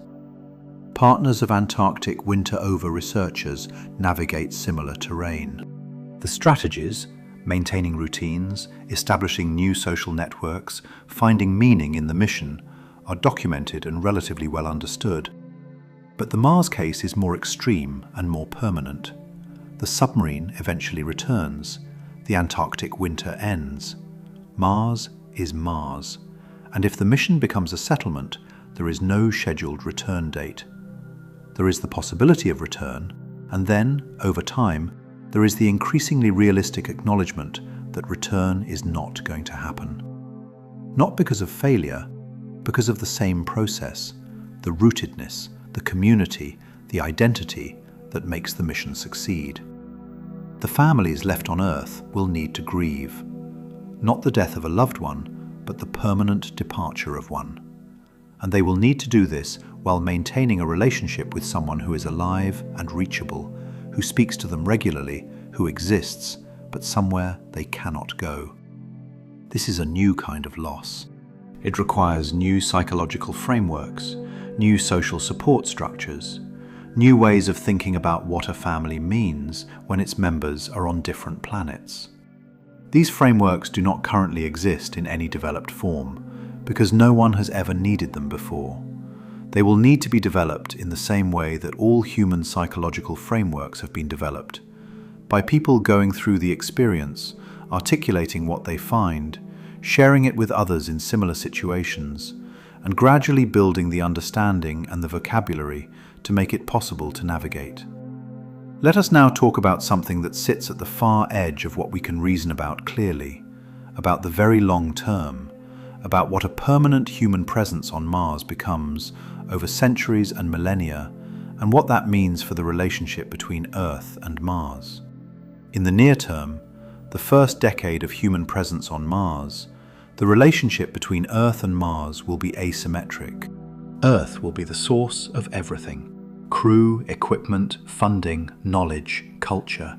Mars will be the recipient. The Mars settlement will be dependent on Earth in the way that any early colony is dependent on its home, unable to produce everything it needs, drawing on the home culture for technology and support, defining itself in relation to Earth rather than on its own terms. This asymmetry will persist for decades at minimum, until the settlement reaches self-sufficiency, until it can produce everything it needs from Martian resources, until the population is large enough and diverse enough to maintain all the specialized knowledge required for a complex technological civilization. As the settlement grows towards self-sufficiency, the relationship will change. Earth will still matter, as origin, as trading partner if the economics of interplanetary trade ever work out, as cultural reference. But Mars will increasingly define itself on its own terms. Martian interests will not always align with Earth interests. Martian priorities, shaped by the specific demands of surviving and thriving in the Martian environment, will differ from Earth priorities, shaped by Earth's very different conditions. History on Earth tells us what happens when colonies become self-sufficient and their interests begin to diverge from those of the home culture. Sometimes the separation is peaceful. a gradual recognition of mutual independence, a transition from dependence to partnership. Sometimes it is not. The history of colonial independence movements on Earth, the American Revolution, the Latin American independence movements, the 20th century decolonization of Africa and Asia, shows that the transition from dependency to independence is almost never accomplished without conflict of some kind. The nature of the conflict varies enormously. But the dynamic of a growing, self-confident population asserting its right to govern itself in ways appropriate to its own situation, rather than being governed by rules appropriate to conditions elsewhere, is recurring and powerful. Mars will face this dynamic, not in any near-term time frame. The early settlement will be too dependent, too small, too focused on survival to assert any kind of independence. But over decades and centuries, as the settlement grows and matures, the question of the relationship between Earth and Mars will be one of the defining political questions of the future. And the people who will answer that question, the Martians of the second and third and fourth generation, the people who have never been to Earth and for whom Mars is the only home they have ever known, will answer it in terms that none of us now alive can fully anticipate. Because they will be shaped by Mars in ways we cannot fully imagine from our position on Earth. What we can say is this: the first people to go to Mars and stay are not just creating a settlement, they are creating the conditions for a people. A new branch of humanity, adapted to different conditions, shaped by different experiences, holding different values calibrated to a different environment, carrying a different history. This is what the return question ultimately comes down to. Not whether the propulsion system can be made to work, or whether the radiation can be adequately shielded, or whether the biology of readaptation is manageable. All of those things are real constraints and they matter. But underneath them is a deeper truth that history keeps confirming. When people go somewhere new and build something that works and put years of their lives into making it real, they don't usually leave. They stay. Not because they can't go back, sometimes they can, but because what they built became their life. Because the community they joined became their people. Because the return, if it comes, is to a place that feels foreign in a way the new place no longer does. The first people to go to Mars will almost certainly never come back. Not because of physics, because of what happens to people when they build a home. Let us talk about something specific and rarely discussed, about the medical reality of what happens when someone gets seriously ill on Mars, and why the medical constraint alone may be one of the most underappreciated arguments against easy return. A Mars crew will need to be medically self-sufficient in a way that no previous human expedition has ever needed to be. Not self-sufficient in the sense of having a well-stocked first aid kit and someone who knows CPR. Self-sufficient in the sense of being able to diagnose and treat any medical emergency that might arise without any ability to evacuate, without any ability to get a specialist on a video call in real time, without any possibility of receiving a critical medication or piece of equipment in less than 7 months. The range of medical emergencies that can occur in a group of healthy adults over a 2.5-year mission is substantial. Appendicitis, kidney stones, dental infections, broken bones, cardiac events, psychiatric emergencies, cancer, not from the radiation specifically, but from the ordinary background rate at which healthy adults develop cancer, combined with the elevated radiation exposure. And that's before accounting for the unique hazards of the Martian environment, suit failures, habitat depressurization, toxic dust exposure, industrial accidents in a construction environment unlike anything on Earth. The standard for medical care in any crew member is what can be provided within the crew's capabilities. Those capabilities can be significant. Apollo crews carried extensive medical kits, and current mission planning involves crew members receiving substantial medical training, including surgical skills, dental procedures, and emergency medicine. The ISS carries equipment that allows the crew to perform minor surgical procedures under guidance from Earth-based flight surgeons. But the communication delay changes everything. On the ISS, a flight surgeon on Earth can observe a situation in real time and provide guidance in real time. On Mars, the 12 to 24-minute one-way delay means that a medical consultation requires 24 to 48 minutes round trip. If someone is acutely ill, if they have a ruptured appendix, if they are having a heart attack, if they have taken a blow to the head and are deteriorating neurologically, the crew cannot wait 24 minutes for a response to each message. They must act with what they know and what they have. The implications of this are profound. First, it means that the crew member with the most medical training must be capable of making independent clinical decisions of a complexity and consequence that no non-physician civilian has ever been expected to make before. Not just stabilizing an emergency for evacuation, but fully treating it, monitoring recovery, managing complications, making decisions about whether surgery is needed, and then performing that surgery, all without real-time specialist input. Second, it means that the medical supplies brought to Mars must anticipate every plausible emergency. Every drug that might be needed, every piece of surgical equipment, every diagnostic instrument.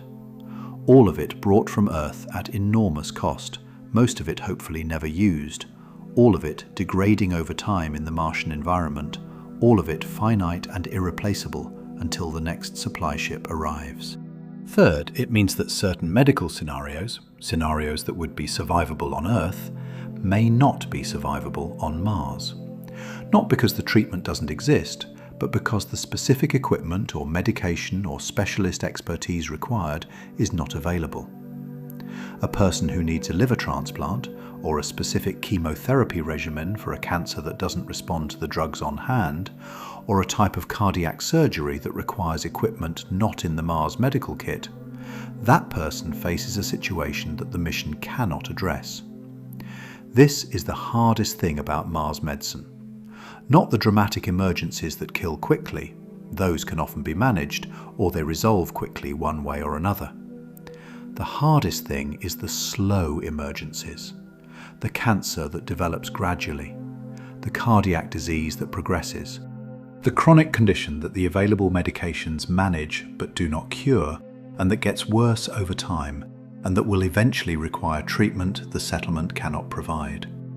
What happens to that person? What is the mission's obligation to them? Can they be evacuated early, using the return vehicle and the propellant before the scheduled return window, at the cost of possibly stranding other crew members or consuming resources needed for the mission? Can they be adequately managed until the scheduled return window opens? Can the mission continue with a crew member who is not fully functional? These questions have no good answers.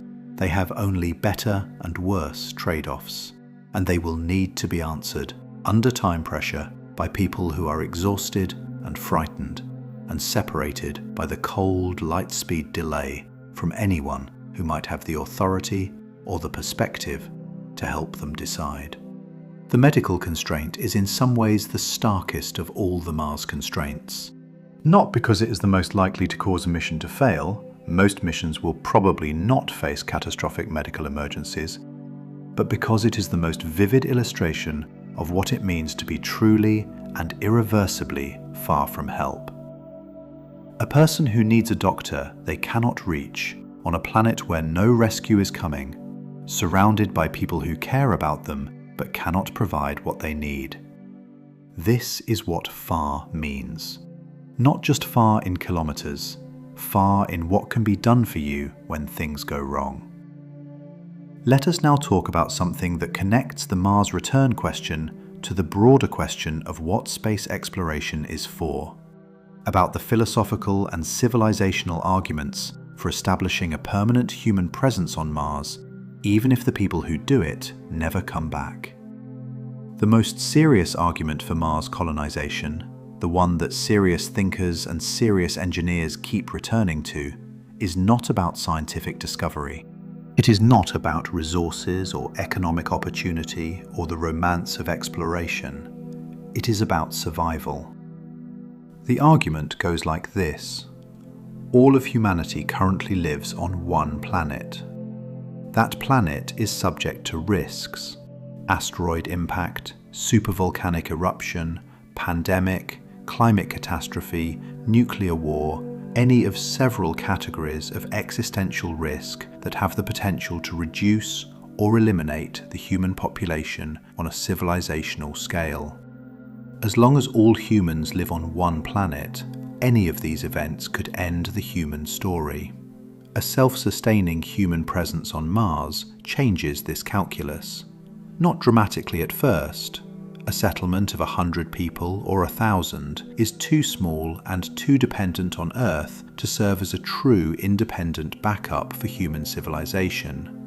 But a self-sustaining settlement of millions, one that has achieved independence from Earth in terms of technology, food production, energy, and governance, represents a genuine second branch of human civilization. A branch that would survive anything short of the extinction of the solar system itself. This is the long-term argument for Mars. Not that Mars is a pleasant place to live or a convenient source of resources, but that it is the only way to make humanity truly multiplanetary, to spread the risk across two worlds and ensure that any catastrophe that strikes one does not end the experiment entirely. Nick Bostrom, Elon Musk, and various others who think seriously about existential risk converge on a version of this argument. The probability of an extinction-level event in any given century is small, but over thousands or tens of thousands of years, the cumulative probability of something catastrophic enough to threaten civilization becomes significant. Building a second home is insurance against that risk. The implication of this argument for the return question is significant. If Mars is primarily about insurance, about establishing a second branch of civilization that can survive independently, then the people who go to Mars are not explorers who plan to return. They are founders. They are the people who establish the second branch, and founders, by definition, don't leave. The founders of a civilization don't return to their country of origin once they have established something worth preserving. They stay and build. They put down roots. They raise children who know no other home. They create institutions and culture and knowledge that are specific to their place. They become, over time, not the people who came from somewhere else, but the people who are from here. This is the civilizational argument for the one-way Mars mission. Not that we are sending people to their deaths, but that we are sending people to found something, a second branch of humanity that has always, in the history of the species, required permanent commitment rather than a temporary visit. The people who found things do not return. Let us now talk about something that is concrete and near, about what the first Mars mission might actually look like, and how the specific choices made about that first mission will shape everything that follows. The first crewed Mars mission will almost certainly not be a flag and footprints mission. The cost and complexity of getting humans to Mars, the years of preparation, the billions of dollars, the risk to human life, makes a purely symbolic mission politically and logistically untenable. The first mission will need to accomplish something substantive. It will need to demonstrate technologies and collect data and establish infrastructure that makes the second mission more likely to succeed. This means the first crew will not spend a few days on Mars and return. They will spend months or years. They will establish a habitat. They will test food production. They will characterize the local environment, the dust, the soil chemistry, the subsurface water, the radiation environment in detail, the local geology. They will begin the process of understanding Mars as a place that humans can inhabit rather than merely visit. The skills required for this crew are not primarily the skills of test pilots or PhD scientists.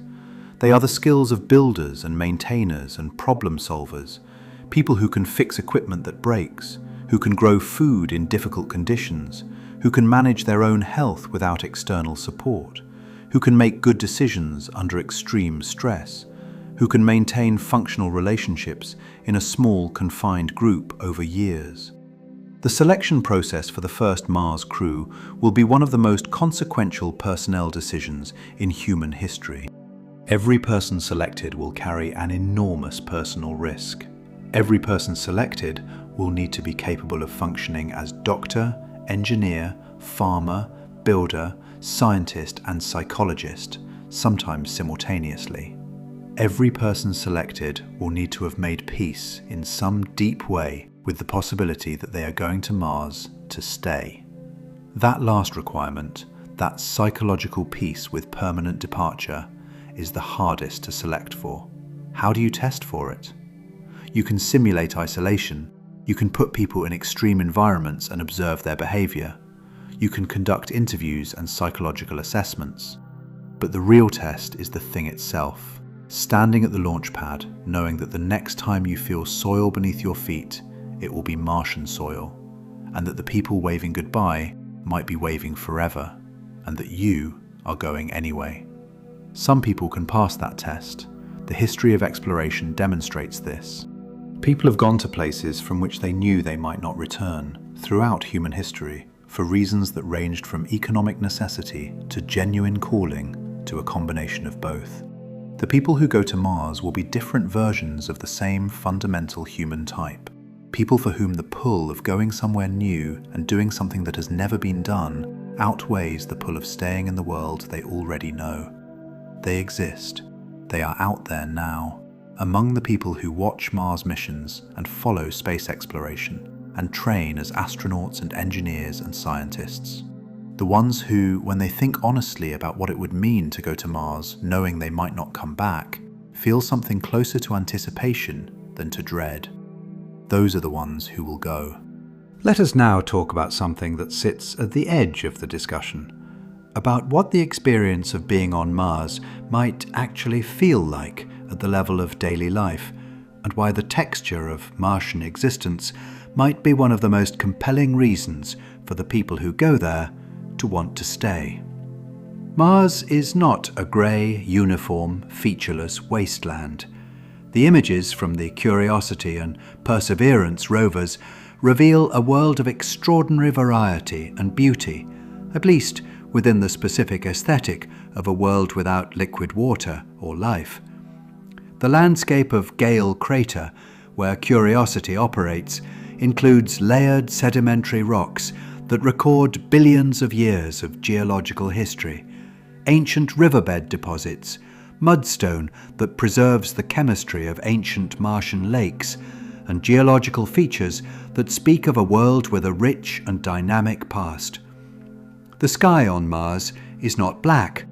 During the day, it is a pale butterscotch colour, the thin atmosphere scattering sunlight differently from Earth's sky, with its particular mix of dust particles producing a colour that shifts toward blue around the sun at sunrise and sunset, while Earth's pink sunset sky would appear at the zenith.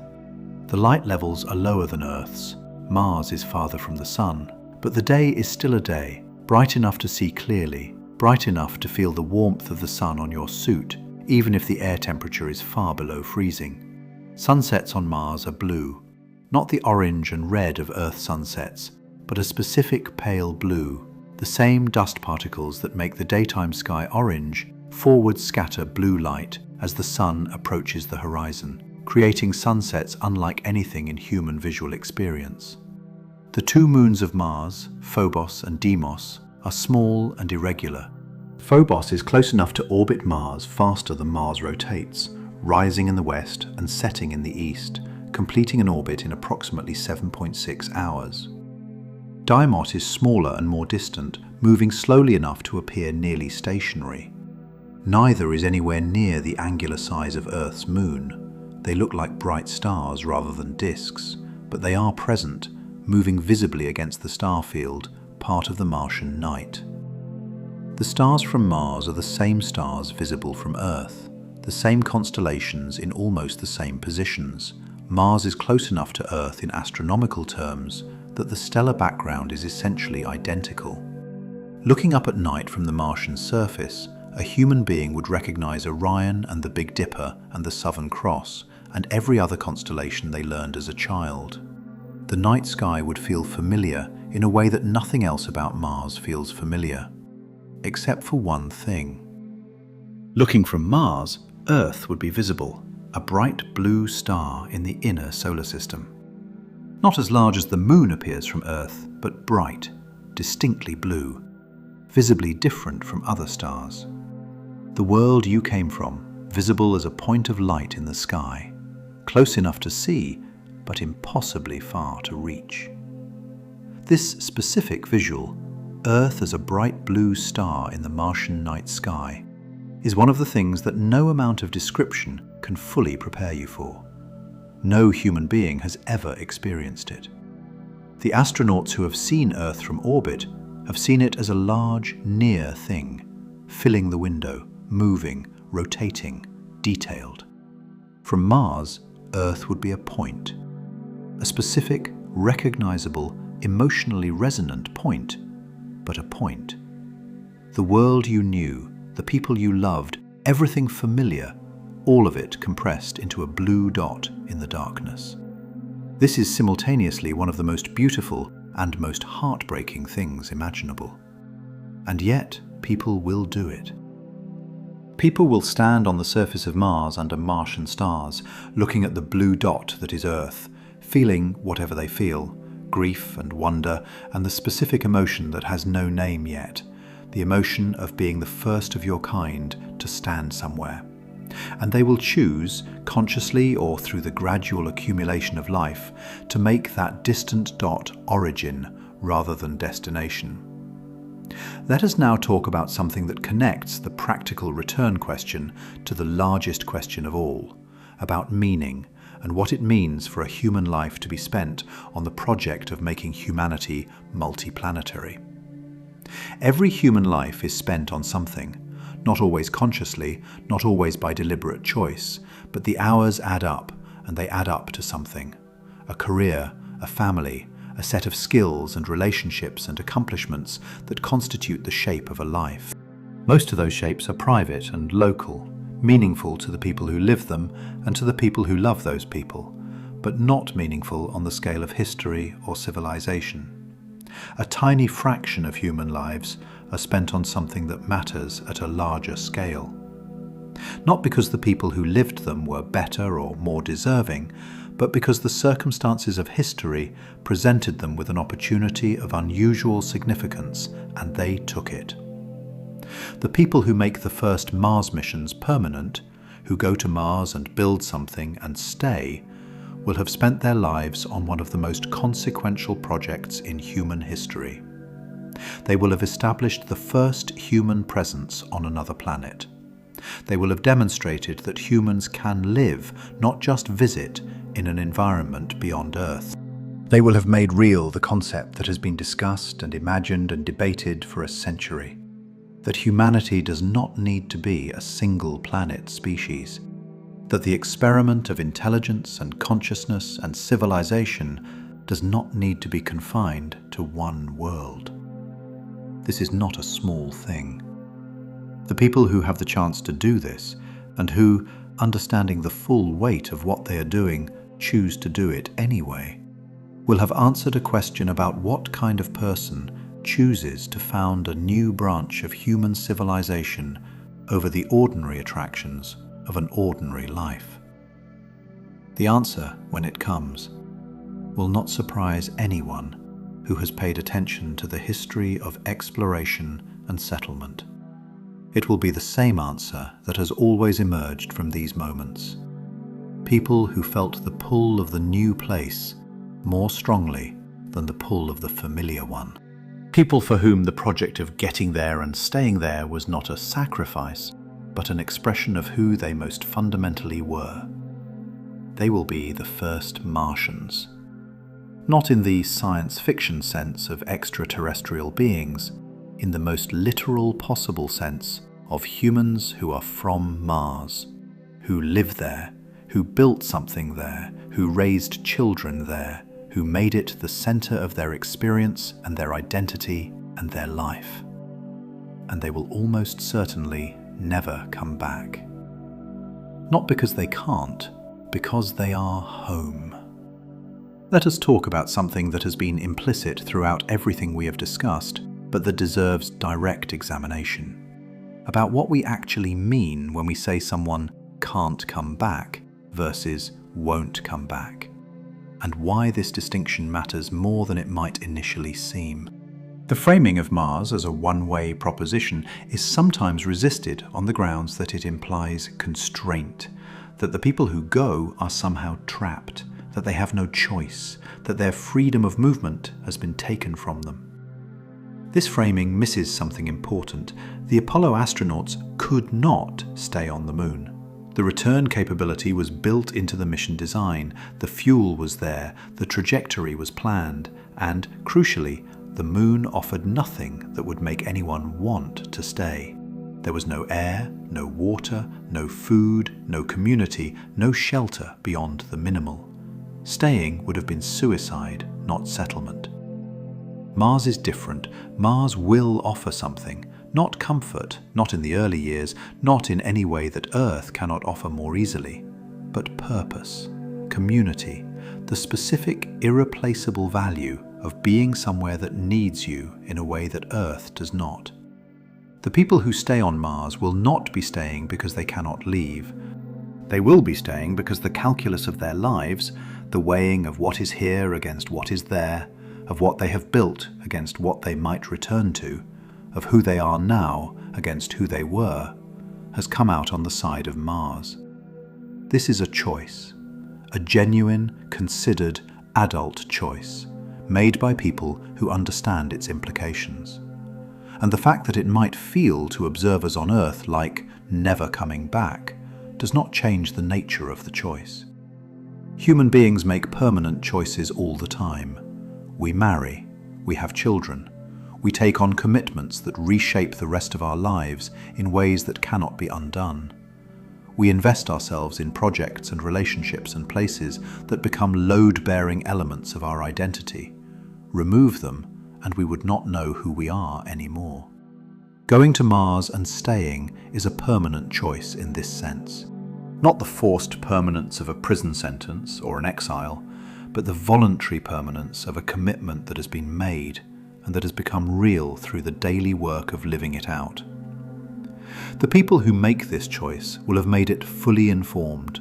They will know the radiation data and the bone density numbers and the communication delay and the propellant production challenge and every other constraint we have discussed tonight. They will have weighed all of it against the other side, the first human beings to breathe Martian air, to walk on Martian ground, to watch Martian sunsets and Phobos crossing the sky and Earth as a blue star in the night. The first humans to build something on another world that has never been built before. The first humans to solve problems that have never been solved before. The first humans to live in a community that has never existed before. Against all of that weight, the pull of return, the pull of an Earth that has continued without them, that they left, that is home in origin but not in present, may simply not be strong enough.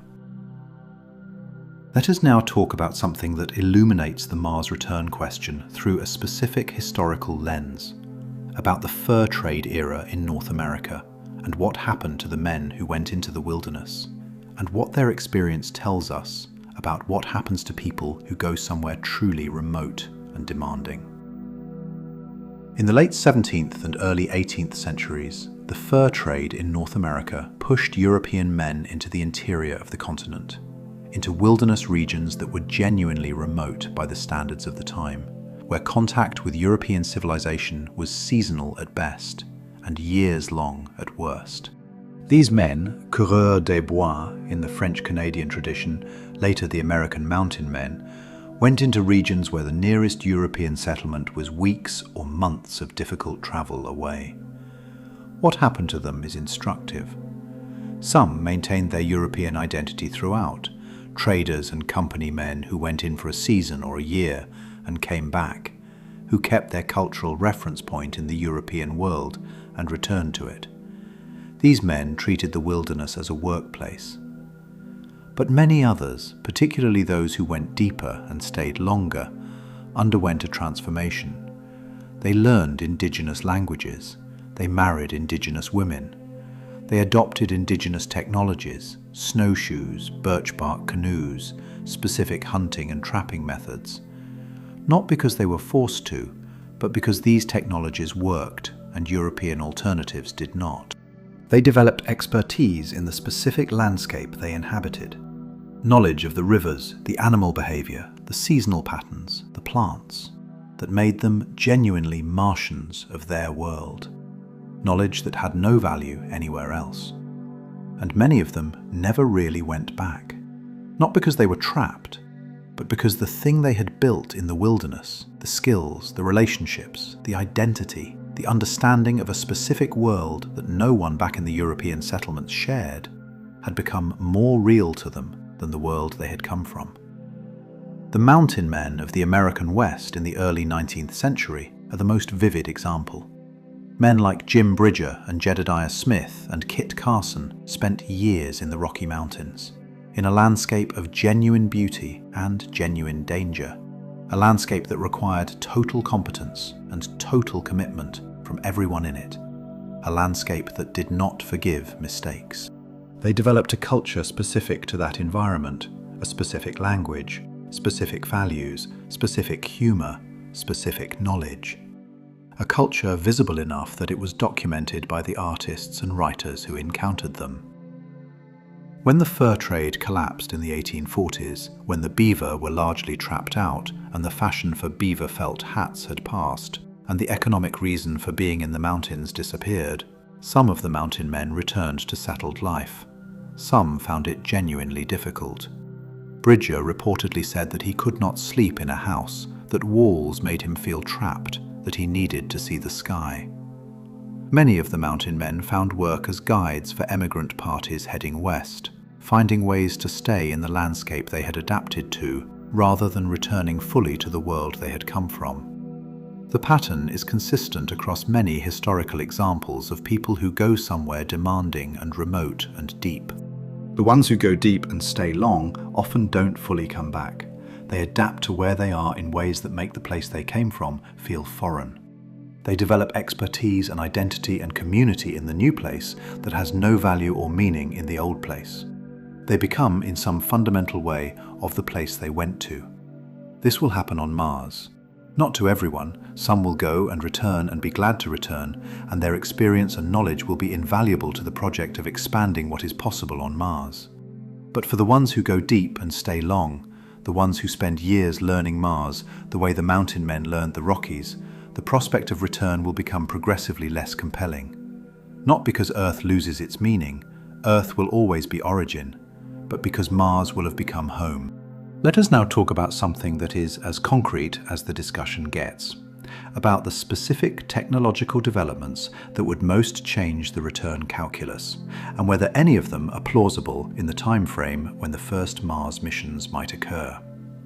3 technologies, if they could be made to work at the required scale and reliability, would most significantly change the difficulty of Mars return. The first is nuclear propulsion. Chemical rockets, the only propulsion technology used for crewed spaceflight in the current era, are limited by the energy density of chemical reactions. The most energetic chemical propellant combination we use, liquid hydrogen and liquid oxygen, produces a specific impulse of approximately 450 seconds, a measure of fuel efficiency.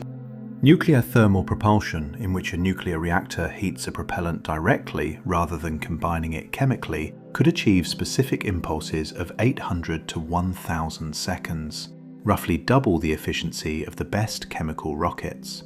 The practical implication of this doubling is significant. Nuclear thermal propulsion would reduce the travel time from Earth to Mars from 7 to 9 months to potentially 4 to 5 months, reducing radiation exposure during transit by roughly half. It would also reduce the propellant mass required for the journey, making the launch and transit more manageable. Nuclear propulsion technology was developed in the 1960s under the NERVA program and was tested successfully at ground level. The technology was proven, but the program was cancelled before any space demonstration. Reviving and developing nuclear thermal propulsion is technically achievable. NASA has funded development efforts in recent years. The obstacles are not primarily technical, they are political and regulatory, related to public concern about launching nuclear reactors into space and the regulatory framework for doing so. These obstacles are real, but not permanent. The second technology is in-space propellant transfer. If propellant can be transferred between spacecraft in orbit, if a tanker spacecraft can rendezvous with a transit vehicle in low Earth orbit or in Mars orbit and transfer fuel, the mass efficiency of the mission improves dramatically. SpaceX's Starship architecture specifically requires on-orbit propellant transfer for Mars missions. Starships launched into Earth orbit are refueled by tanker starships before setting out for Mars. The technology is not proven at scale, but the principles are well understood. The third technology is advanced life support, specifically closed-loop systems that recycle virtually all biological waste into food and water with near-perfect efficiency. The ISS currently recycles approximately 90% of water from urine and sweat and exhaled breath.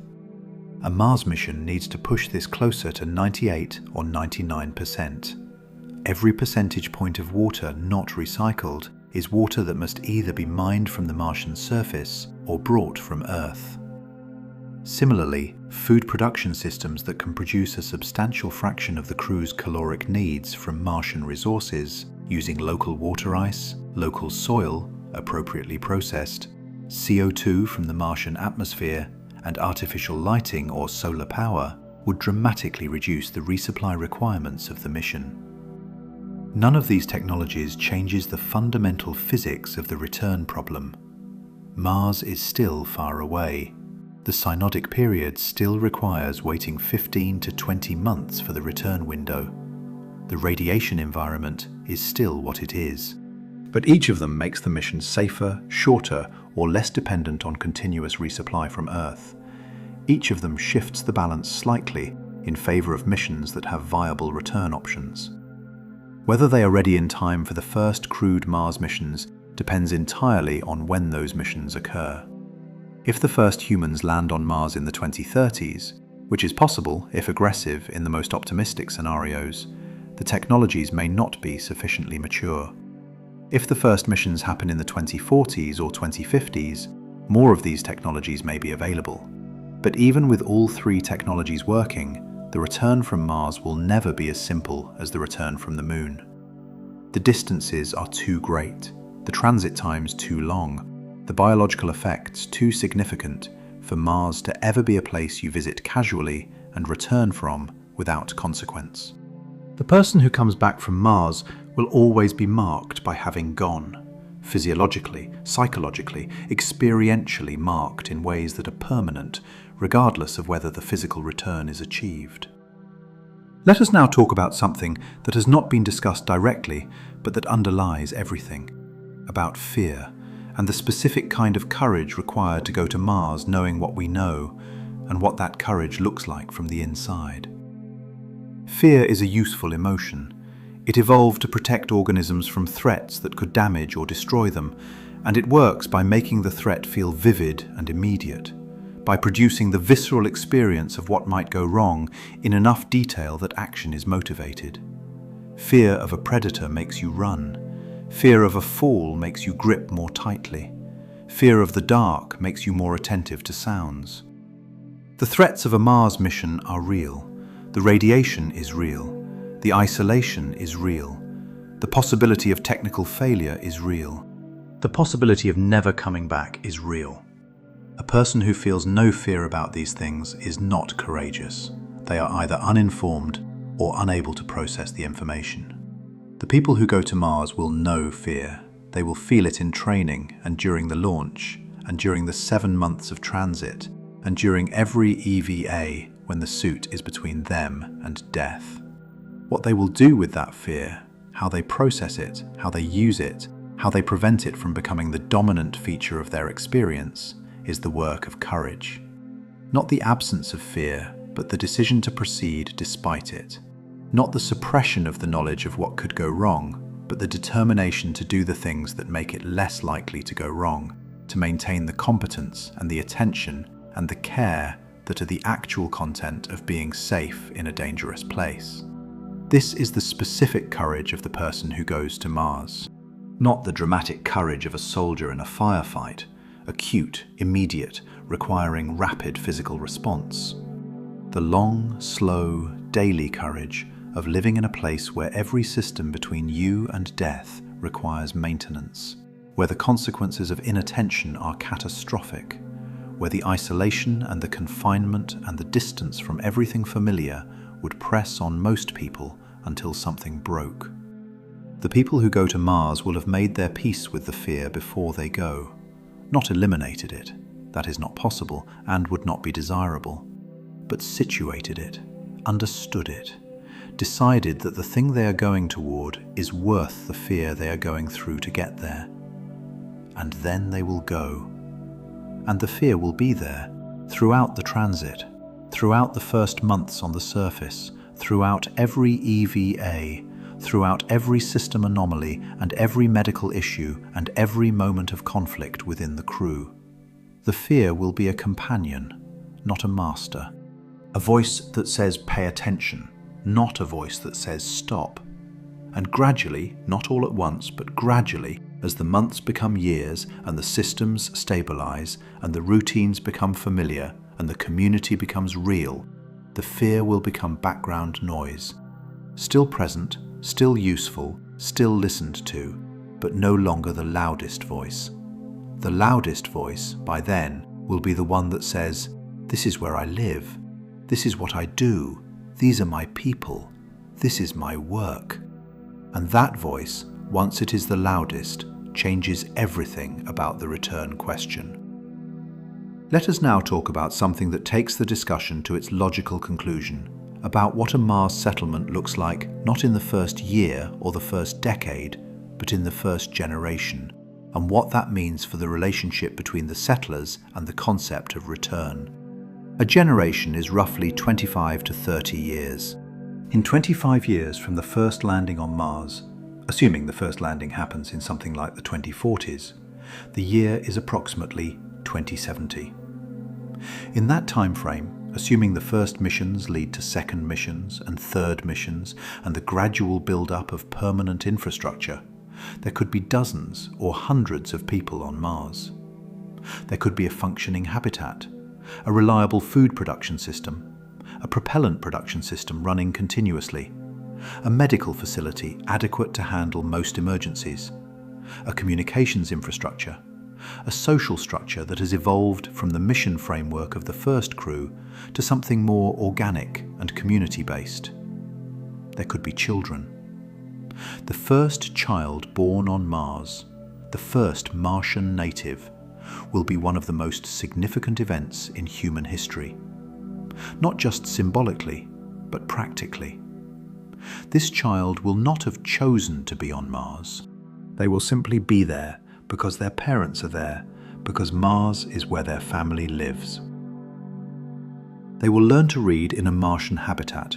They will learn mathematics from parents or teachers who themselves learned it on Earth. They will know Earth as a story, the place their parents came from, the origin point of their culture, the distant blue star visible on clear nights.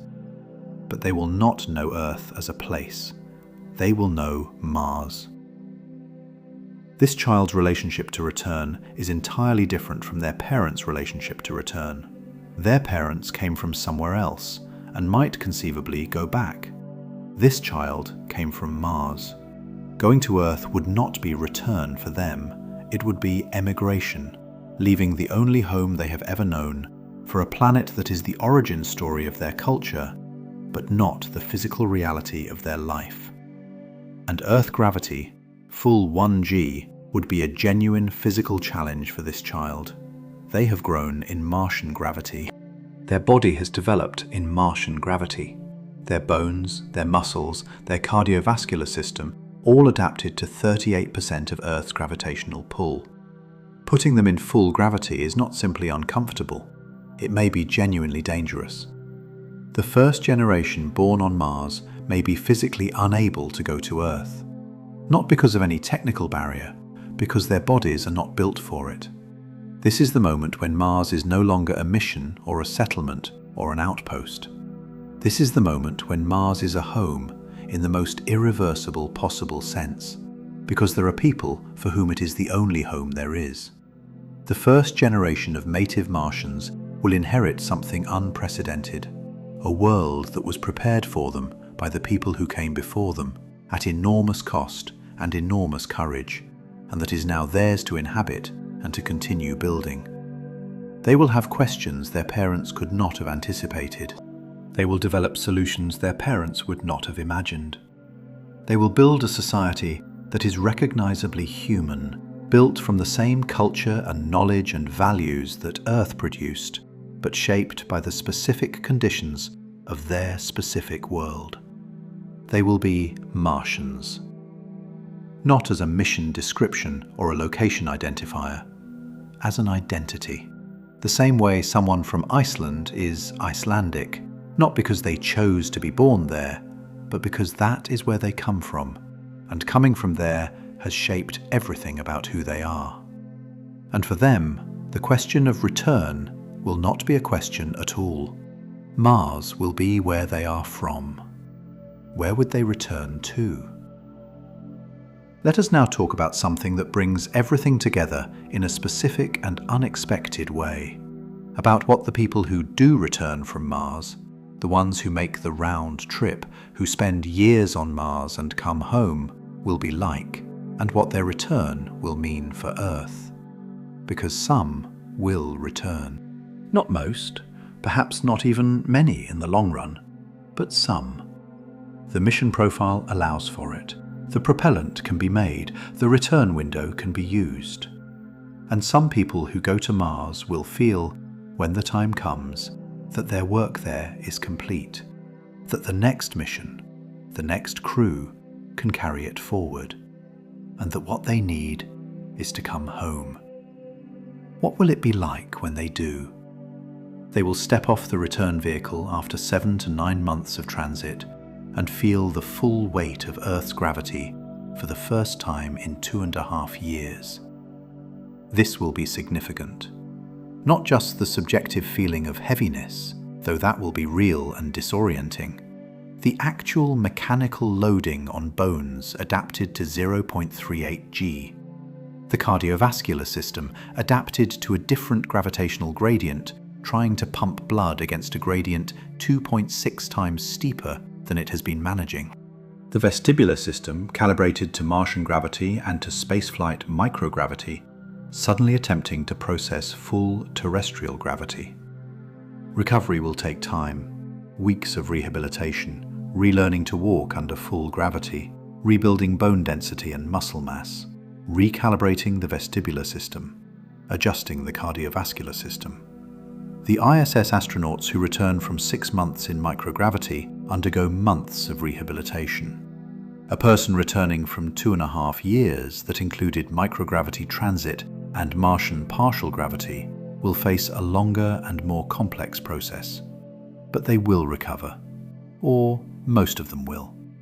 And when they do, they will be something the world has never had before. They will be people who have been to Mars and come back.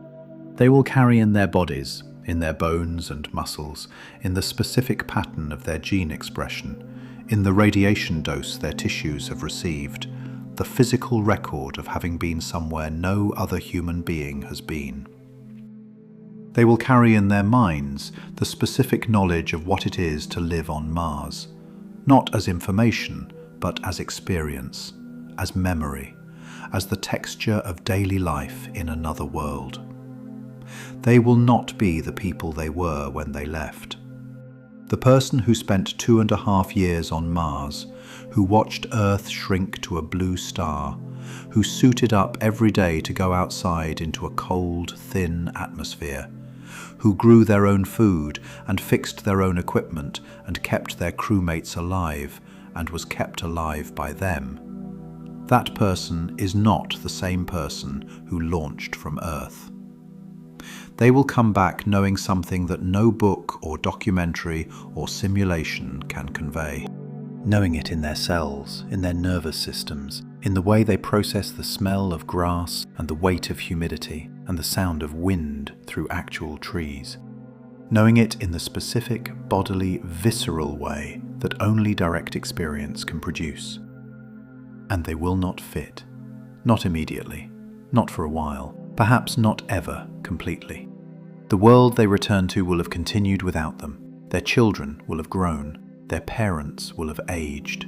The news will be full of events they missed. The culture will have shifted in ways that seem small individually and significant in aggregate. The technology will have changed. The conversations people are having will be different from the conversations that were happening when they left. And inside all of that changed world, they will carry the memory of Mars, the specific quality of Martian light, the silence of the Martian surface, the smell of the habitat, the faces of the people they lived with and depended on and might never see again, the view of Earth as a blue star in a black sky. That memory will be more vivid and more specific than anything in the world they have returned to, because it is the memory of an experience that nothing in the current world matches. This is the specific dislocation of return that the mountain men and the Antarctic veterans and the long deployment submarine crews all describe in various forms. The place you come back to is familiar. The place you came from is more real. Some of them will spend the rest of their lives working to send more people to Mars. They will be the most compelling advocates the project has ever had, not because of their credentials or their technical knowledge, though those matter, but because they will be living proof that it is possible, that people can do it and survive and come back and still be themselves, still be human, still be recognizably the people they were before the journey changed them. Some of them will struggle. The return dislocation will be real, and some people will not navigate it easily. They will need support, and that support will need to be developed because it does not currently exist in any adequate form.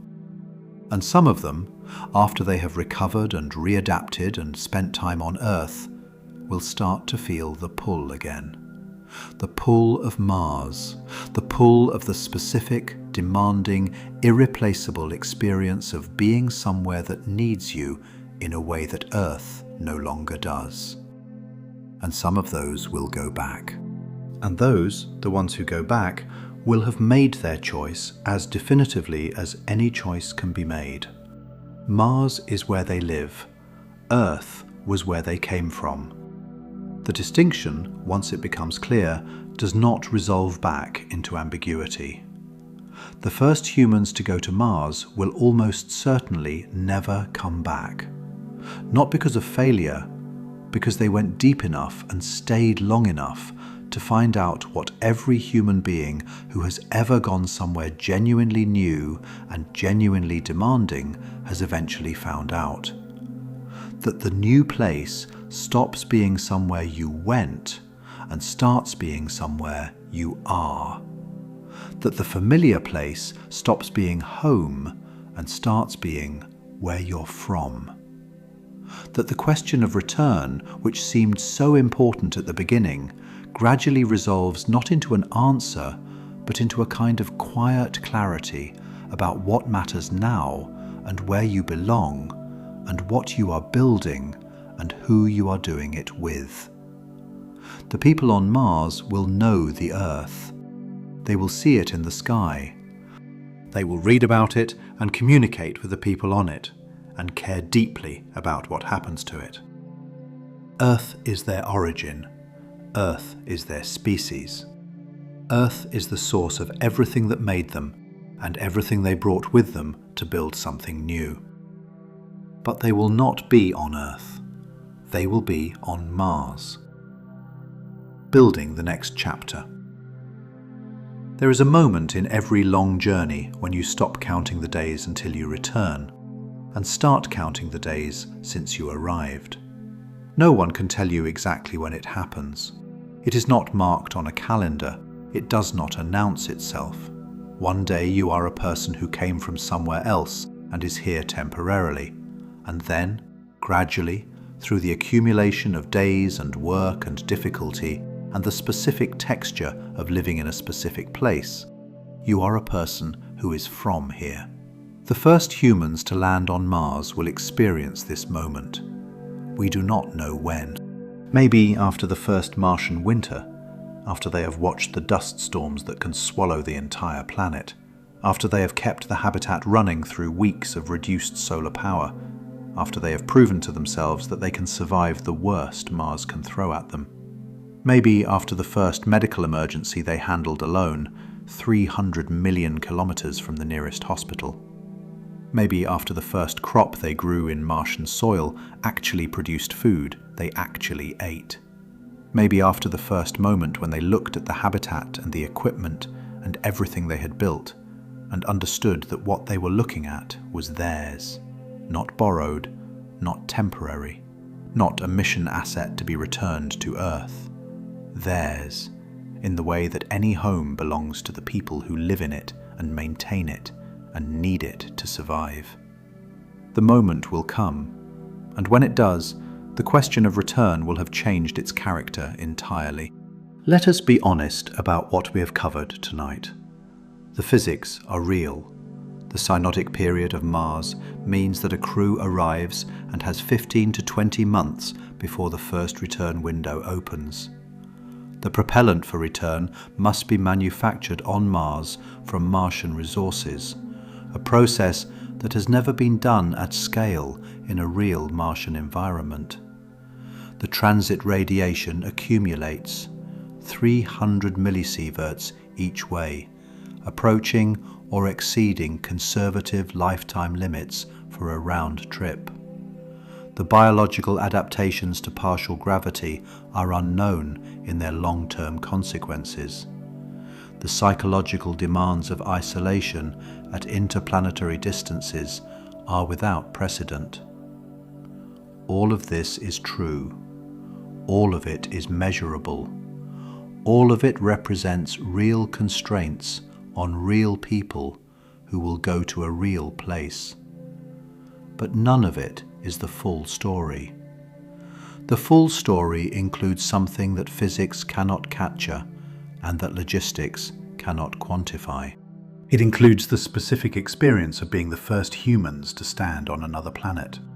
The specific experience of looking up at night and seeing stars that are the same stars you grew up seeing from Earth, but seeing them from a different world, from a world you helped build, in an atmosphere thin as a whisper, in a suit that is the boundary between your life and the void, with colleagues who have become something closer than family, because family is the word for the people you depend on absolutely.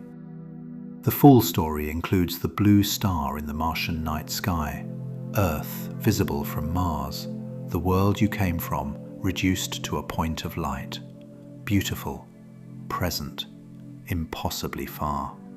The condensed symbol of everything you know and love and left behind, hanging in the darkness above the world you have chosen. The full story includes the children who will be born on Mars.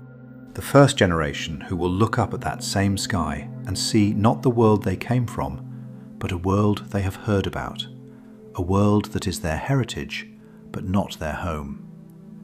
Children who will learn to walk in Martian gravity and grow up knowing Martian dust storms, and whose bodies will be shaped by a world their parents travelled to, but they were born into.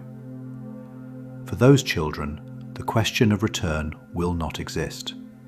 They have nowhere to return to.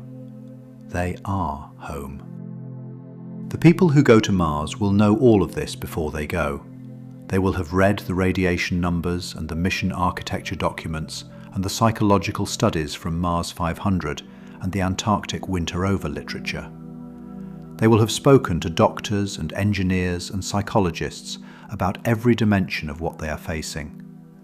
They will have said goodbye to people they love in full knowledge that goodbye might mean something close to forever. And they will go anyway, not because they are reckless, Not because they do not understand the costs, but because they have weighed everything on both sides.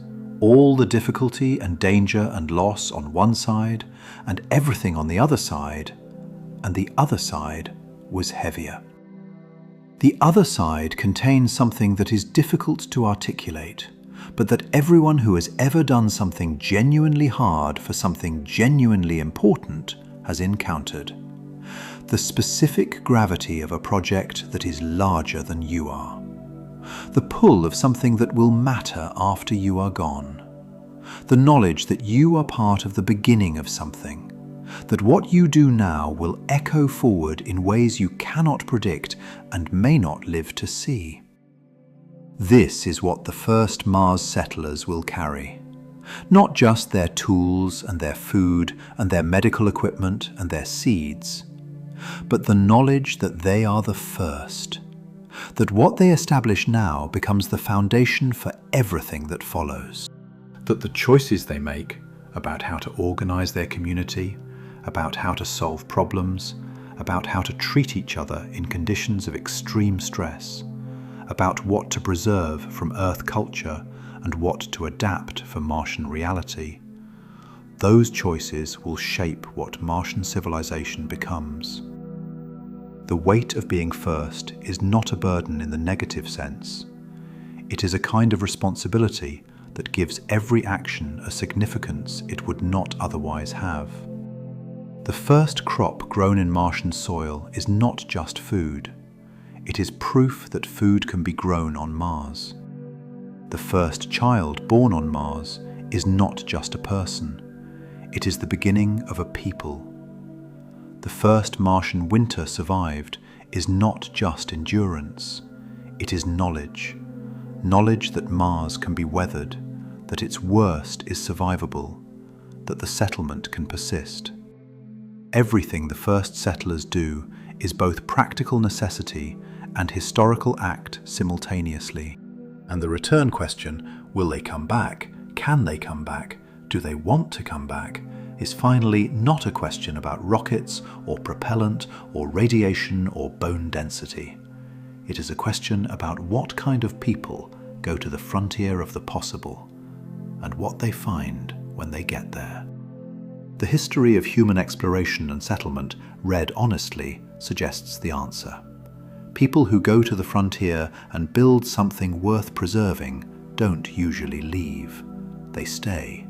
Because what they built became real. Because the community they created became theirs. Because the project they are part of is larger than any single human life and continues beyond any individual's return or departure. Because one morning they wake up on Mars and look out at the butterscotch sky and the rusted landscape and the thin, cold atmosphere that will kill them in minutes if their suit fails, and they feel, not despite all of that, but somehow through it, that they are exactly where they are supposed to be. That feeling is not logical. It cannot be derived from the mission architecture or the radiation data or the propellant production timeline. It is the specific feeling of home, which has never been about comfort or safety or familiarity, but about the specific fit between a person and a place, the sense that this is where your life is happening, that the people here are your people, that the work here is your work. The first people on Mars will feel it. And when they do, when they look at the habitat and the equipment and the people they have lived through everything with, and then they look at the return vehicle sitting in the Martian regolith with its carefully manufactured propellant waiting for the launch window, some of them will feel the pull of that vehicle less strongly than they feel the pull of what is already here. That pull is not failure, it is not weakness, it is not giving up. It is the oldest human recognition there is. It is the recognition of home. The first humans to go to Mars will almost certainly never come back. Not because they couldn't, because they were home. And home, once you have found it, is where you stay.